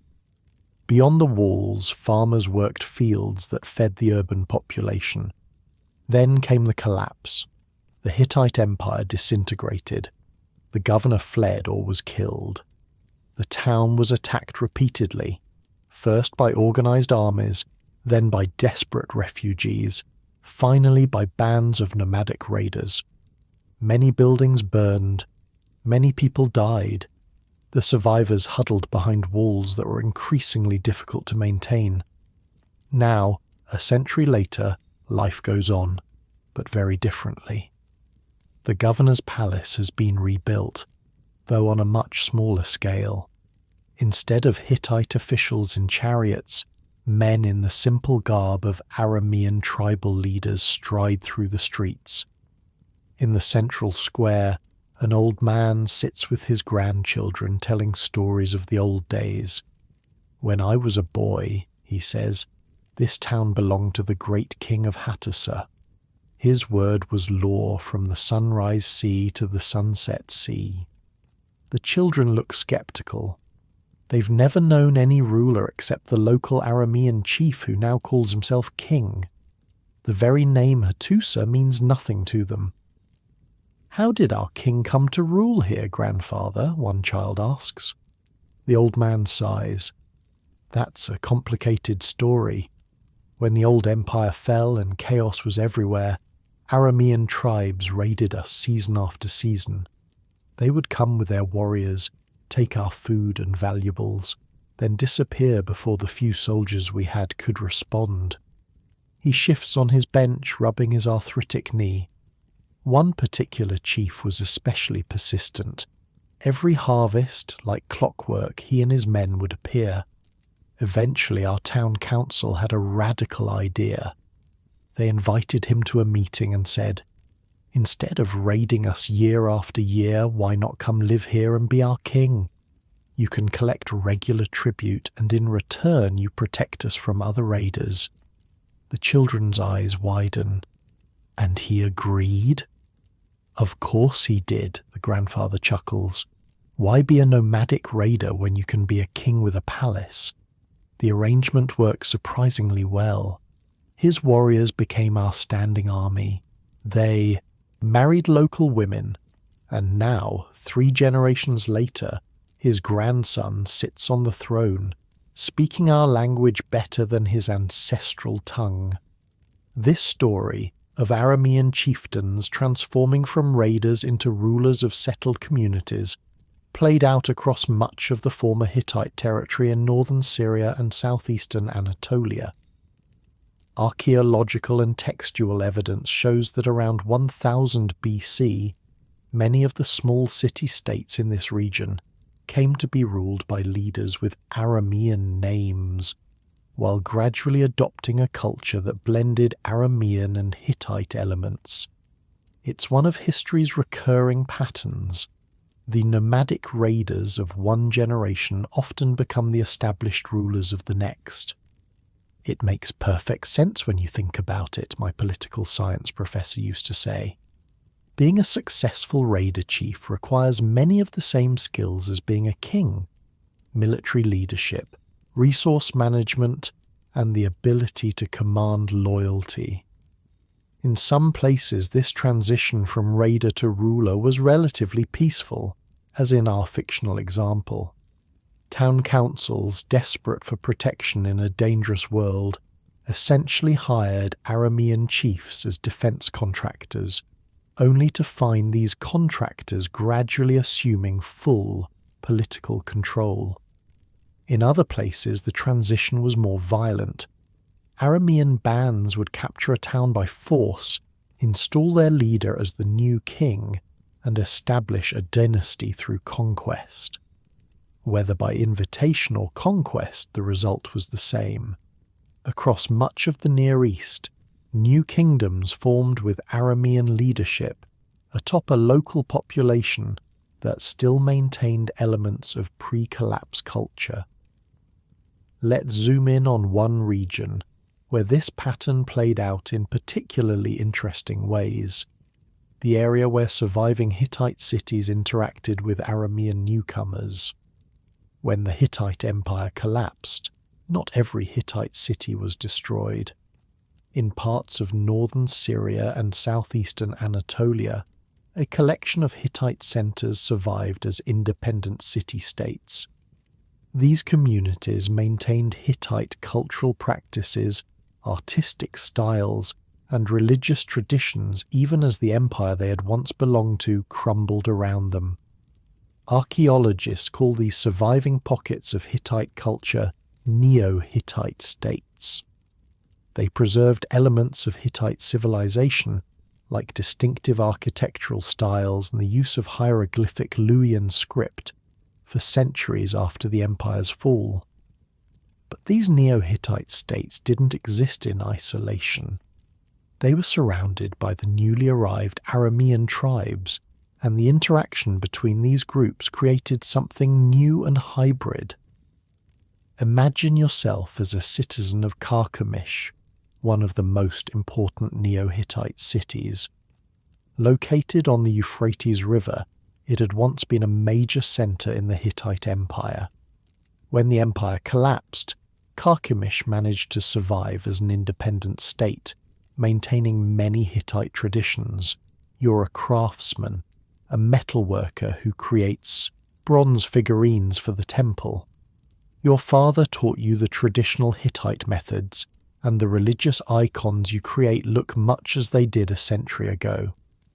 But as you walk through the marketplace, you hear more and more Aramaic being spoken alongside the Luwian language of your ancestors. The clothing styles are changing too. Many people, especially the younger generation, are adopting elements of Aramean dress. The king's new advisor is an Aramean, your neighbour tells you as you browse a stall selling imported goods. They say he arrived with just 20 sheep and a bronze dagger 5 years ago. Now he has the king's ear and his daughter is marrying into the royal family. You're not particularly surprised. Over the past few decades, Aramean influence has grown steadily in Carchemish. Some city residents grumble about this, but most recognize a simple reality. The Arameans are now the dominant power in the region. Better to accommodate them than resist and risk destruction. This pattern, gradual Arameanization of Neo-Hittite states, is visible in the archaeological and textual evidence. By around 900 BC, many Neo-Hittite cities had Aramean dynasties ruling them, though they still maintained elements of Hittite material culture and religion. It was a remarkable cultural fusion. The settled urban Hittite tradition, with its monumental architecture and literary heritage, blended with the more decentralized tribal organization of the Arameans. The result was something that wasn't quite Hittite anymore, but wasn't purely Aramean either. We worship the storm god as our ancestors did, a Neo-Hittite priest might say, but now we pray to him in Aramaic as well as Luwian. While the Neo-Hittite states maintained elements of Bronze Age civilization, the Arameans were also creating entirely new kingdoms in areas where they faced less competition from established urban centres. The most powerful and stable of these purely Aramean kingdoms was Aram Damascus, centred on the ancient city of Damascus in modern Syria. From this base, Aramean rulers built a significant regional power that would last for centuries. The kingdom of Aram Damascus frequently appears in the Bible as a sometimes ally, sometimes enemy of the Hebrew kingdoms of Israel and Judah. The Aramean king Hazael, for instance, is described as a major military threat who conquered significant Israelite territory. Speaking of the Hebrews, their story intersects with the Arameans in fascinating ways. Some scholars believe that the Hebrews mentioned in the Bible were related to groups called the Habaru in earlier Egyptian records, essentially another group of pastoral semi-nomadic people similar to the Arameans. Like the Arameans, the Hebrews gradually transitioned from a more nomadic lifestyle to establishing settled kingdoms. Their trajectory paralleled that of the Arameans in many ways, starting as tribal groups operating on the margins of Bronze Age empires, then taking advantage of the collapse to establish their own political entities. So they're basically the same people? A student asked during one of my lectures. Not exactly, I replied. Think of them as analogous rather than identical. Both were originally non-urban peoples who existed on the periphery of the great Bronze Age states. Both followed a similar pattern of gradually becoming more settled and establishing their own kingdoms after the collapse. But they had distinct identities, languages, and religious traditions. The relationship between Arameans and Hebrews was complicated. Sometimes they were allies against common enemies. Other times they were bitter rivals fighting over territory, but they shared a common experience as peoples who had risen from marginal status to political prominence in the wake of the Bronze Age collapse. Despite the ongoing conflicts between these emerging states, many regions actually experienced something of a renaissance after the initial shock of collapse subsided. By around 1000 BC, parts of the Levant were enjoying what some historians call a golden age. With the great empires gone or severely weakened, local kingdoms had more autonomy.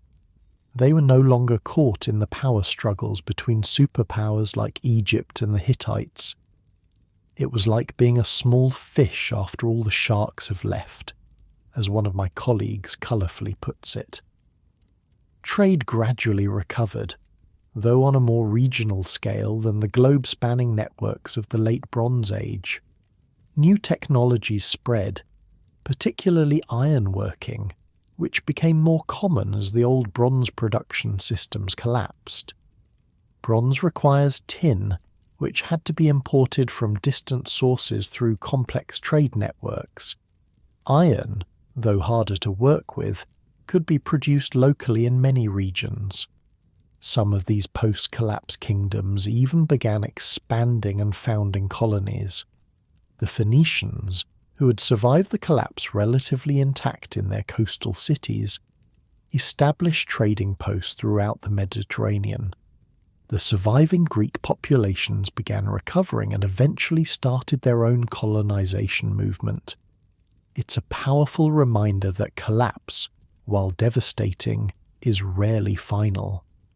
Human societies rebuild, adapt, and sometimes even thrive in the aftermath of catastrophe. Let's return to our Aramean shepherd-turned-king.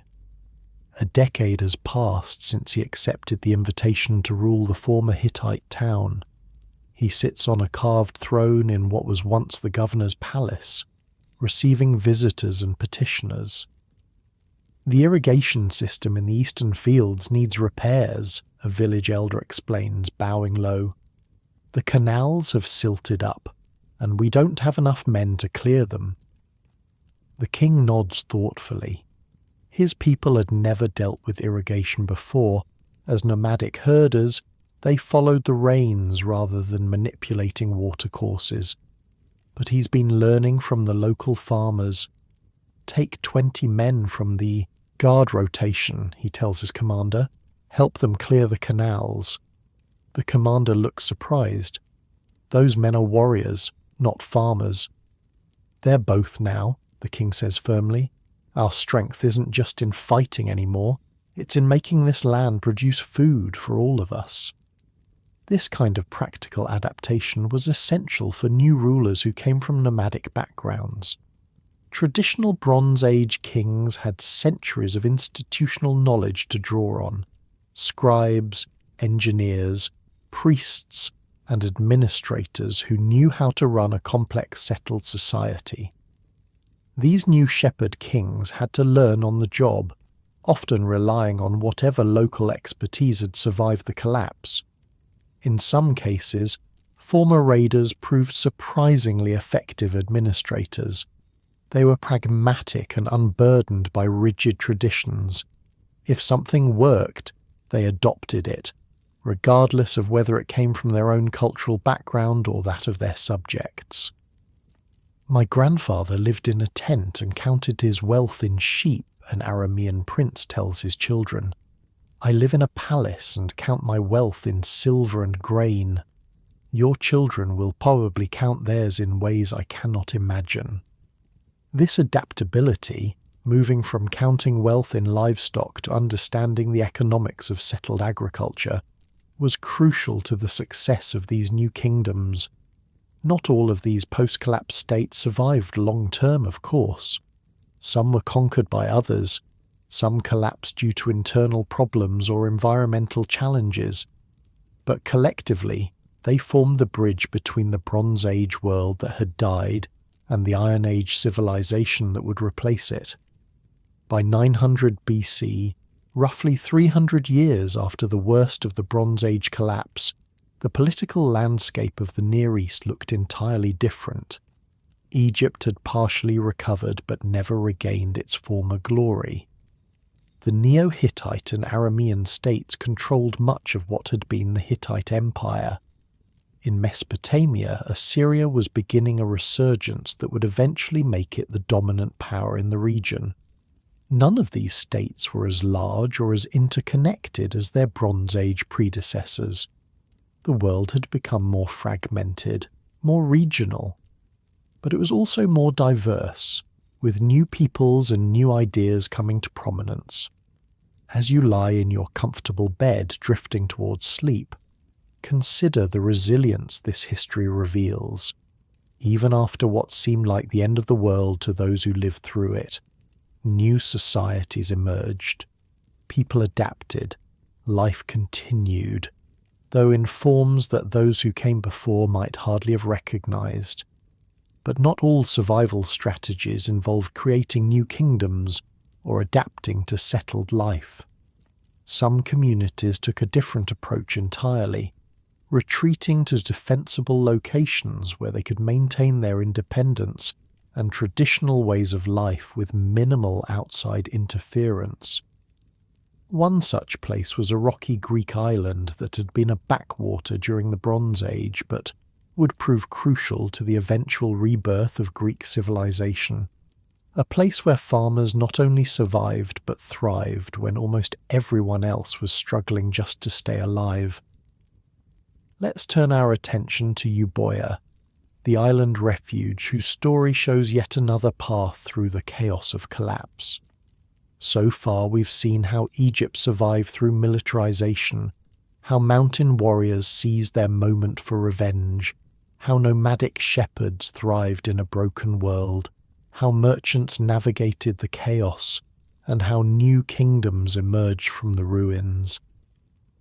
But there's another survival story that's perhaps the most surprising of all, one that happened on a quiet island that most people had never paid much attention to. Let's sail across the Aegean Sea to the island of Euboea, just off the eastern coast of mainland Greece. During the Bronze Age, this long, narrow island was a backwater in the Mycenaean world. While great palaces dominated places like Mycenae, Tiryns, and Pylos on the mainland, Euboea had no major administrative centres, no palaces, no kings, just farmers. Ordinary people working small plots of land, growing olives, grapes, and grain, raising some sheep and goats, fishing in the coastal waters, nothing special by Bronze Age standards.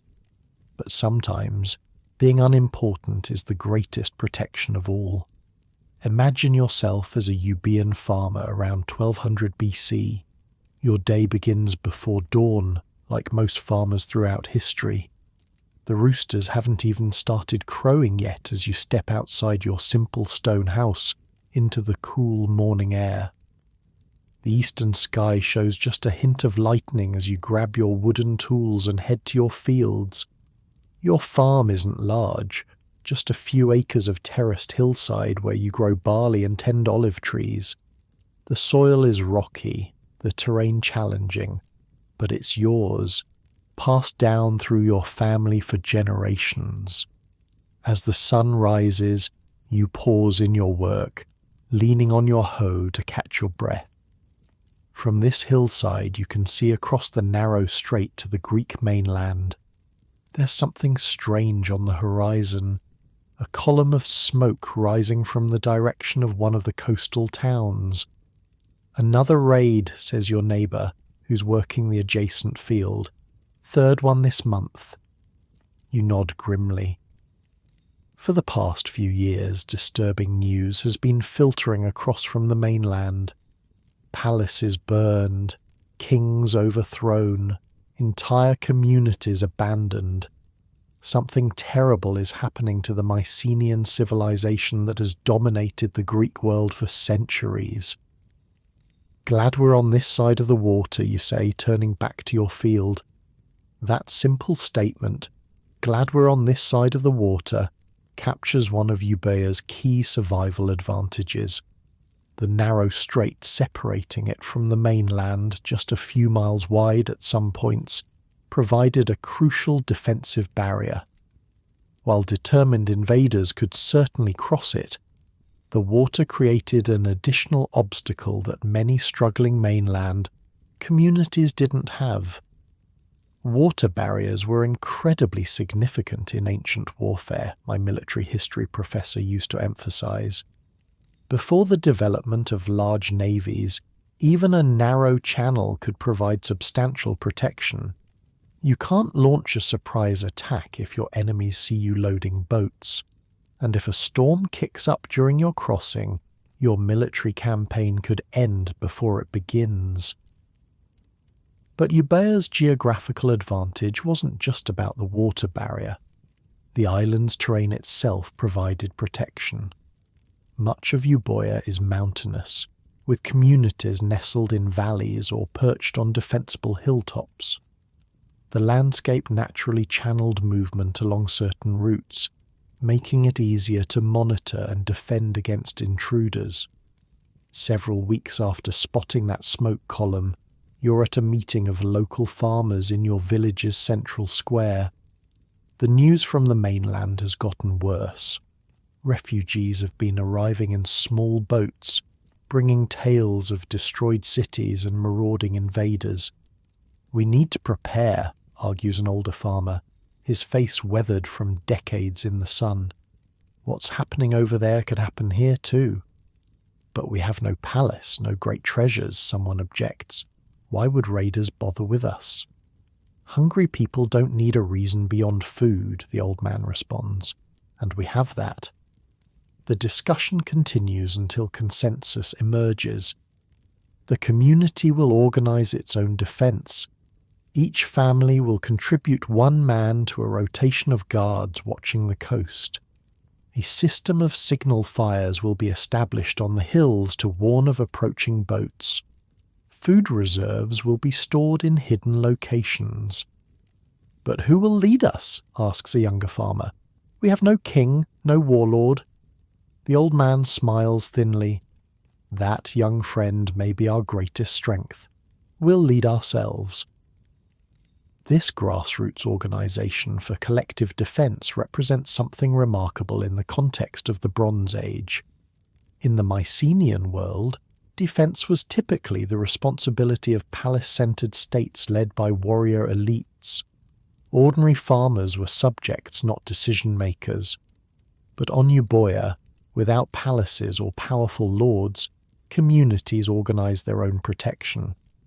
Archaeological evidence suggests that during this period, many Euboean settlements became more compact and moved to more defensible locations. Some constructed simple fortification walls. Storage facilities were built to withstand times of scarcity. All of this happened through local initiative and cooperation, not by royal decree.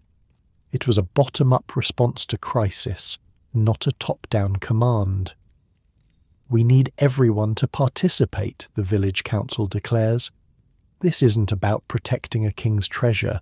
It's about protecting our homes, our fields, our families.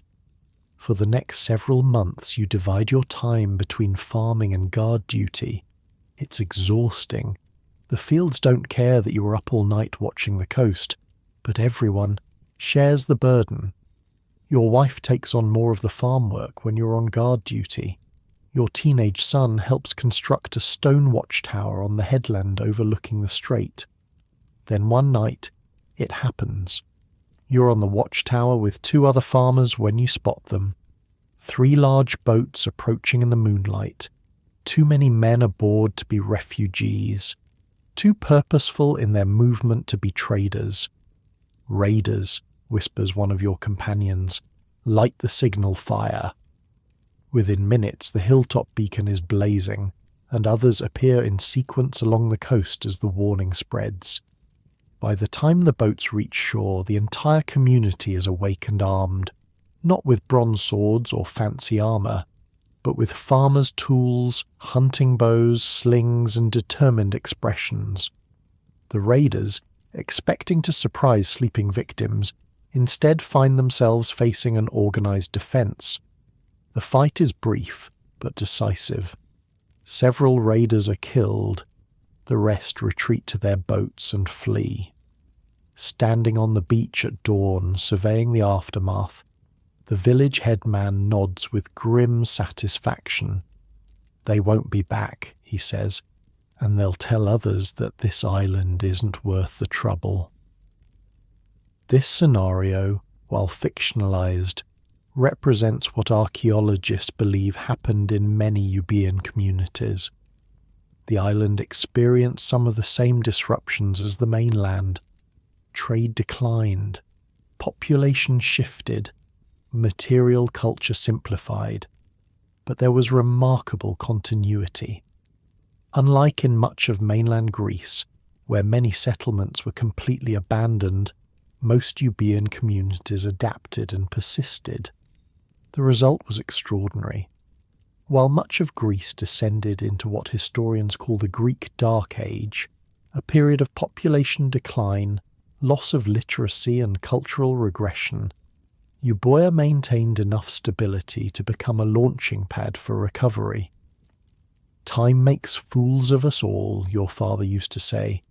You're thinking of those words now, 20 years after those first raiders were driven away from your shores. You're no longer a young farmer but a community elder, with grey in your beard and wisdom born of difficult times. You're standing on the beach again, but for a different reason. A trading ship has arrived, not raiders this time, but Phoenician merchants from the east, bringing goods to exchange for Euboean products. "We haven't seen Phoenician traders in many seasons," you tell your adult son, who helps you run the farm now. "This is a good sign." "They say the worst is over," your son replies, "that trade routes are opening up again, that there are opportunities for those willing to take risks." You watch as the village craftsmen examine the Phoenicians' goods, iron tools, luxury textiles, exotic spices, things not seen on Euboea since before the troubled times began. The Phoenicians, in turn, are interested in Euboean olive oil, wine, and timber. The world is changing again, you muse. Perhaps it's time we looked beyond our shores as well. This renewal of external contact marks the beginning of Euboea's transformation from survivor to innovator. Archaeological evidence shows that Euboean communities, particularly Lefkandi on the west coast, were among the first in Greece to reconnect with the eastern Mediterranean after the collapse. They traded with Phoenicians and others, adopting new ideas and technologies. Most significantly, the Euboeans learned the Phoenician alphabet and adapted it to write Greek, creating the first true Greek writing system. This was a pivotal development, as the earlier Mycenaean script, Linear B, had been lost during the collapse. The Phoenicians make these marks on clay or papyrus, a merchant explains to a gathering of curious Euboeans. Each mark represents a sound, not a whole word. Once you learn the marks, you can write anything. Your son is particularly fascinated by this concept. Later, he practices making the strange symbols in the dust. "What use is this writing to farmers like us?" you ask, skeptical of the foreign innovation. "Father, don't you see?" your son replies excitedly. "With these marks we can record our harvests, our trades, our agreements. We can send messages to other villages without relying on memory. We can preserve our stories for those who come after us." What your fictional son grasped was the transformative power of writing, not just for record-keeping but for cultural transmission. As Euboeans adopted and spread this new alphabetic writing system, they laid the groundwork for the later Greek literary tradition that would produce works like Homer's Iliad and Odyssey. But Euboea's role in the Greek revival went beyond writing.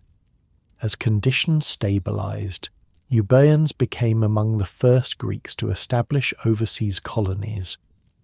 Around the 8th century BC, they founded settlements in Italy, Sicily, and the northern Aegean, spreading Greek culture and creating new trade networks. My grandfather never left this island, a Euboean captain might tell his crew as they sailed toward Italy. My father traded with the Phoenicians, and now we build new homes across the sea. Each generation ventures further. This incredible journey, from struggling to survive the Bronze Age collapse to leading the Greek Renaissance, makes Euboea's story particularly remarkable. The island went from backwater to trailblazer, from defensive isolation to expansive colonization. What made this possible? Why did Euboea thrive when so many other places failed? Part of the answer lies in what the island didn't have. Without a palace-centered administrative system, Euboeans didn't experience the catastrophic institutional collapse that devastated mainland centers. They had no complex bureaucracy to disintegrate, no specialized scribal class to disappear, no highly centralized economy to unravel. Instead, they had resilient, self-organized communities based around family farms and local cooperation. When crisis struck, these communities adapted without having to reinvent their entire social structure. The big palaces were like giant oak trees, an old Phoenician trader tells your grandchildren as they gather round to hear his stories. Impressive, mighty, but when the storm came, many were uprooted entirely. Your Euboean villages were like clusters of reeds, bending with the wind, sometimes damaged, but rarely broken completely. This metaphor captures something essential about resilience during collapse. Sometimes the most impressive, complex systems are also the most vulnerable when fundamental conditions change. Simpler, more flexible organizations often adapt more successfully. But how did people here survive when others didn't? Asks one of your grandchildren. The Phoenician smiles. They worked together. They weren't waiting for kings to save them. Each person did their part for the whole community. That cooperative spirit is visible in the archaeological record. Euboean settlements show evidence of collective projects, defensive walls, community storage facilities, shared religious spaces, all maintained through local initiative rather than centralized authority. Another key to Euboea's success was its balanced subsistence strategy. Unlike some regions that were heavily dependent on palace-organized agriculture, Euboean communities practiced mixed farming supplemented by fishing, herding, and wild resource gathering. When one food source failed, others could compensate. "Never put all your olives in one jar," goes an old Euboean saying. The islanders lived this philosophy, diversifying their resources and spreading their risks. As the decades pass and you reach the end of a long life, you sit outside your stone house, now expanded and improved, watching your grandchildren play in the yard. The world they're growing up in is very different from the one you knew as a young farmer, facing the uncertainty of collapse. Trade ships regularly visit Euboea now. Some of your neighbours have grown wealthy from commerce. Young men occasionally leave to seek opportunities in the new colonies. The village has a temple now and a marketplace where merchants gather. Someone has even started writing down the old stories and songs that were previously passed along only by memory. "We've come through the dark times," you tell your daughter, as she brings you a cup of watered wine. "Our grandchildren will have better lives." "Because you and the others were strong," she replies, resting a hand on your shoulder. "You didn't just survive, you kept who we are alive." That, perhaps, is Euboea's greatest achievement. The island's communities didn't merely endure physically, they preserved cultural continuity through the worst of the collapse. When other regions lost their connection to their pre-collapse heritage, their writing systems, their artistic traditions, their historical knowledge, Euboeans maintained enough links to the past to carry their identity forward. This cultural preservation, combined with their openness to new ideas from trading partners like the Phoenicians, positioned Euboeans to play a central role in the emerging Iron Age Greek civilization, a civilization that would eventually give rise to classical Greece. We kept the embers burning when the great fire went out, an old priest tells initiates at a sanctuary. Now those embers have kindled new flames. As you lie in your comfortable bed, far from the struggles of Bronze Age farmers fighting to protect their fields, consider how the actions of those ordinary people shaped the world that followed. Without the resilience of places like Euboea, the thread of Greek civilization might have been broken completely. The literature, philosophy, and democratic ideas that would later emerge might never have developed. Great civilizations don't just appear fully formed, they grow from the seeds planted by survivors of previous eras, people who carried knowledge, skills, and values forward through dark times. The story of Euboea reminds us that history isn't just made by kings and conquerors. Sometimes, the most important historical actors are farmers on small islands, organizing their own defense, adapting to changing circumstances, and keeping cultural memory alive when the great centers of power have fallen into ruin. But Euboea wasn't the final chapter in the story of the Bronze Age collapse. As the dust settled and new societies emerged from the ruins, one ancient survivor began to reassert itself, gathering strength, expanding its borders, and eventually creating an empire more fearsome than anything the Bronze Age had known. The Assyrians were coming back, and the world would tremble before them. That's where we'll pick up in our final chapter of this remarkable story of survival and transformation. We've explored how different groups survived the Bronze Age collapse, Egypt through militarization, mountain peoples through revenge and conquest, nomadic pastoralists through mobility, merchants through adaptability, new kingdoms through cultural fusion, and island farmers through cooperation. But there's one more crucial piece to this story, a survivor that would eventually become more powerful than any Bronze Age empire before it. I'm talking about Assyria. Picture a map of the Near East around 1100 BC, after the worst of the Bronze Age collapse. Most of the coloured areas representing great kingdoms have been wiped away. The Hittite Empire, gone. Mycenaean Greece, fragmented into tiny communities. Babylonia, devastated by repeated sackings. But in northern Mesopotamia there's still a solid patch of colour. Smaller than before, wounded but intact. That's Assyria, the empire that refused to die. Let's visit the Assyrian capital of Assur around 1050 BC.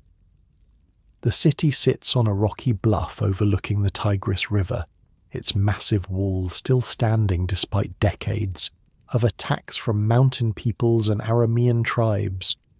Inside those walls, life continues with a sense of grim determination. In the royal palace, a scribe carefully records the king's latest pronouncement.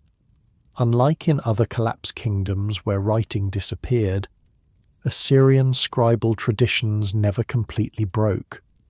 Their distinctive cuneiform script continued uninterrupted, maintaining administrative and historical records through the darkest years. Record that we have driven the Aramean dogs back across the river, the king dictates, his face hard with the strain of endless conflict. Add that we have restored the irrigation channels they destroyed in the northern province. The scribe nods, pressing his reed stylus into the soft clay tablet. Both men know that the victory being recorded is modest compared to the grand campaigns of previous Assyrian kings, but they also know something that will prove crucial. Survival itself is victory when the rest of the world is falling apart. Assyria's story is unique among Bronze Age powers. Unlike the Hittites or Mycenaeans, they didn't completely collapse. Unlike Egypt, they didn't survive by radically transforming their political system. Instead, they contracted, pulling back from their imperial ambitions to focus on defending their heartland. "We abandoned the outposts we couldn't protect," an Assyrian general explains to his king. "We focused our strength on the core territories. Better to rule a smaller kingdom effectively than to claim vast lands we cannot control." This strategic contraction saved Assyria when other empires fell. By concentrating their military resources on defending essential territories, rather than trying to maintain far-flung provinces, they weathered the storm that destroyed their neighbours. Of course, survival came at a steep price. Assyrian records from this period, though they try to maintain a triumphant tone, reveal a kingdom under immense pressure. Royal inscriptions mention abandoned territories, destroyed cities, and desperate battles against Aramean invaders. Archaeological evidence paints an even grimmer picture. Many Assyrian provincial centres show signs of destruction and abandonment. Trade routes were disrupted, cutting off luxury goods and essential resources. Even in the heartland, some irrigation systems fell into disrepair due to constant raiding and population decline. An Assyrian merchant returning to the capital after a dangerous journey reports to royal officials, "The eastern roads are completely controlled by bandits now. No caravan can pass without a military escort. The western routes are even worse. The Arameans have seized all the water sources and demand impossible tribute for passage." The king nods grimly.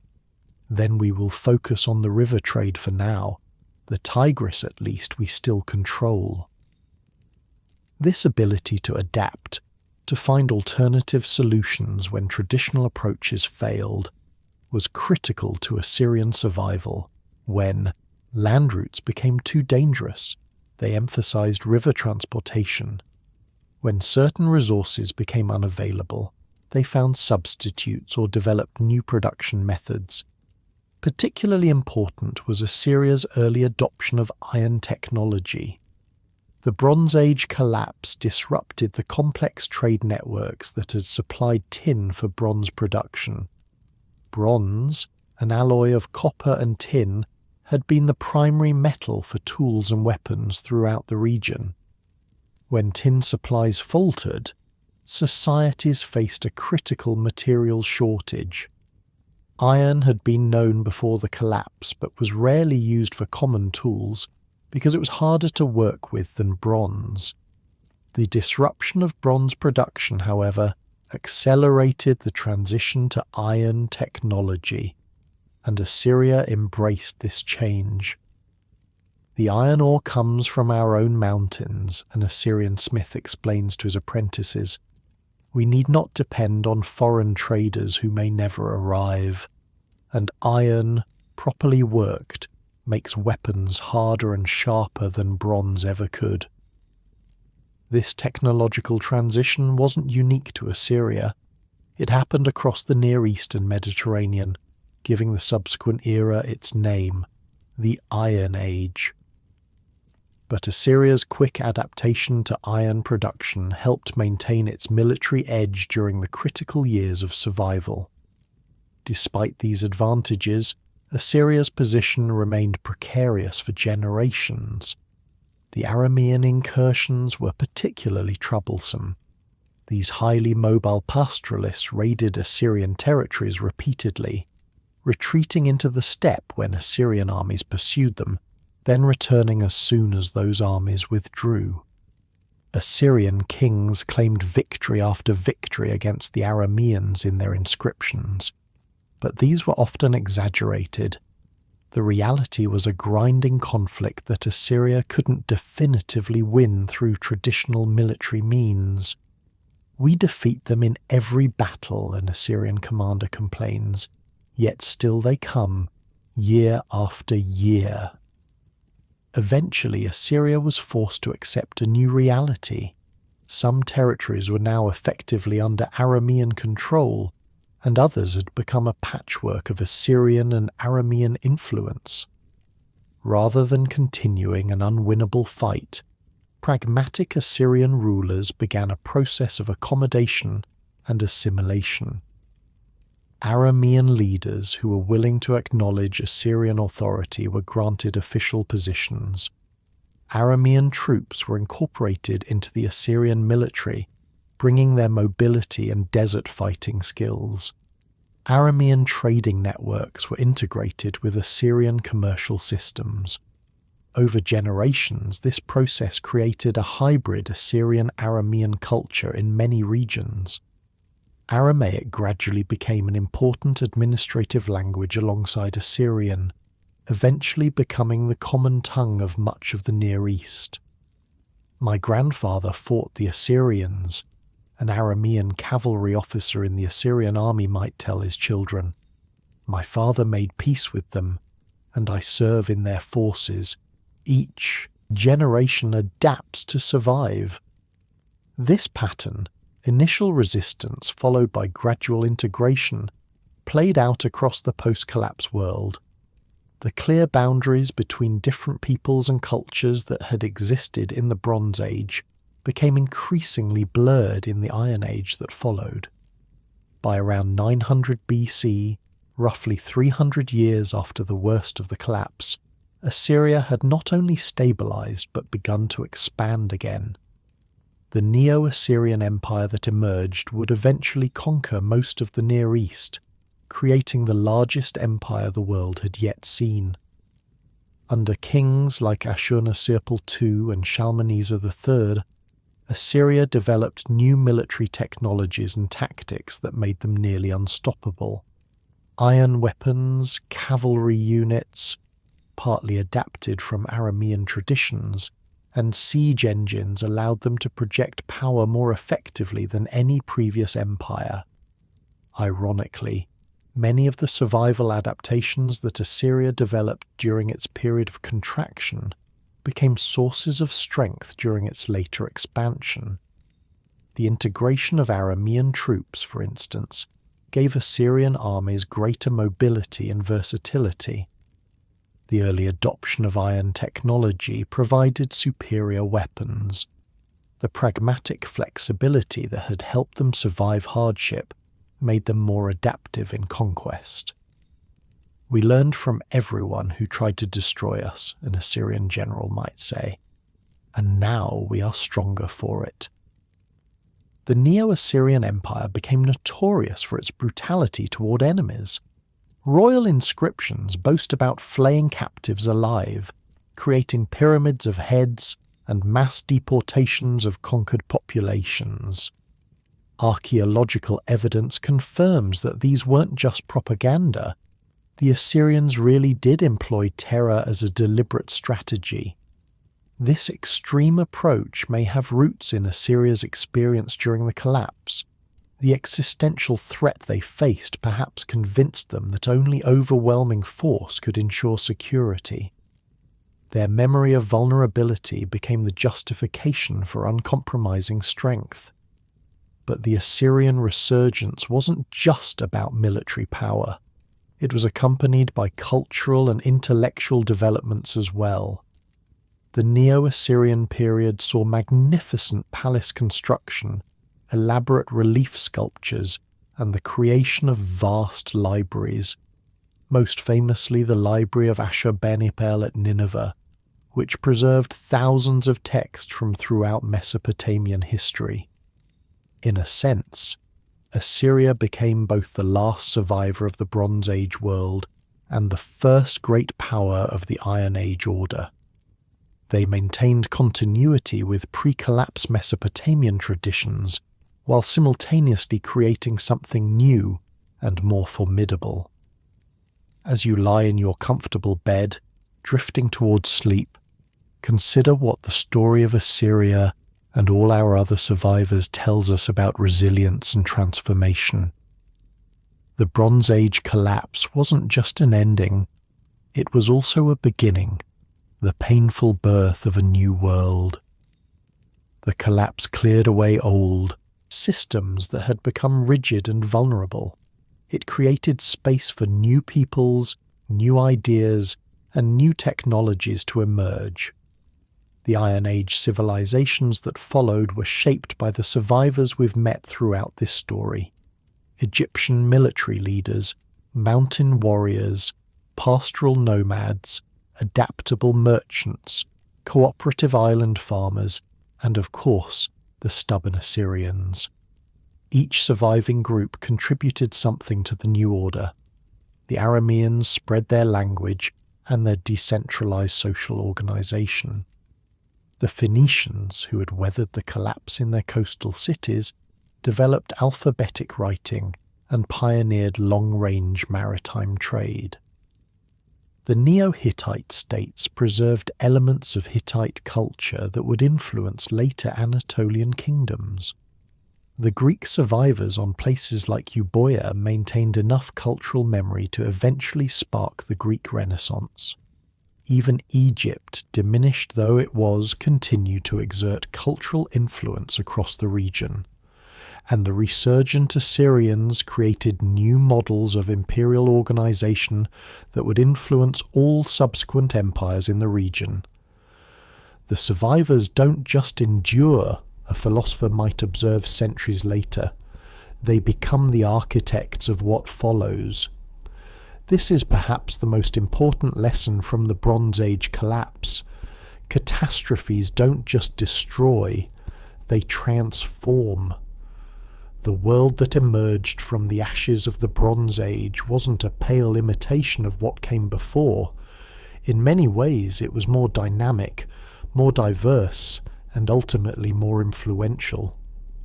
The Iron Age civilizations that grew from the seeds planted by our survivors would go on to shape the classical world. Greek city-states, Phoenician colonies, Aramaic-speaking kingdoms, and Neo-Assyrian imperial structures all contributed to the foundations of the world we would eventually inherit.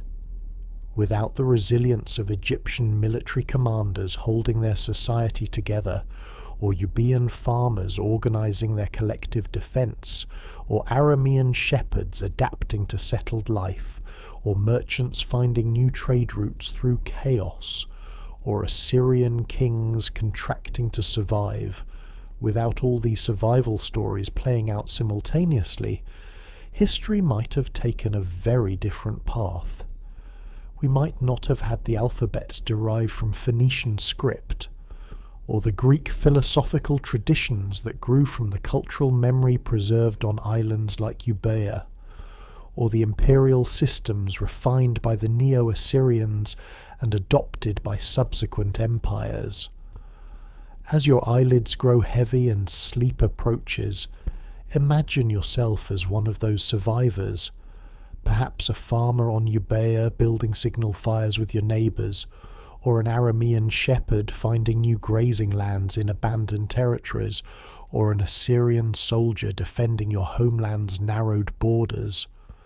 Their world was harsher than ours, their challenges more immediate. They didn't have the luxury of lying in a comfortable bed without worrying about raiders coming in, the night or crops failing due to disrupted irrigation systems.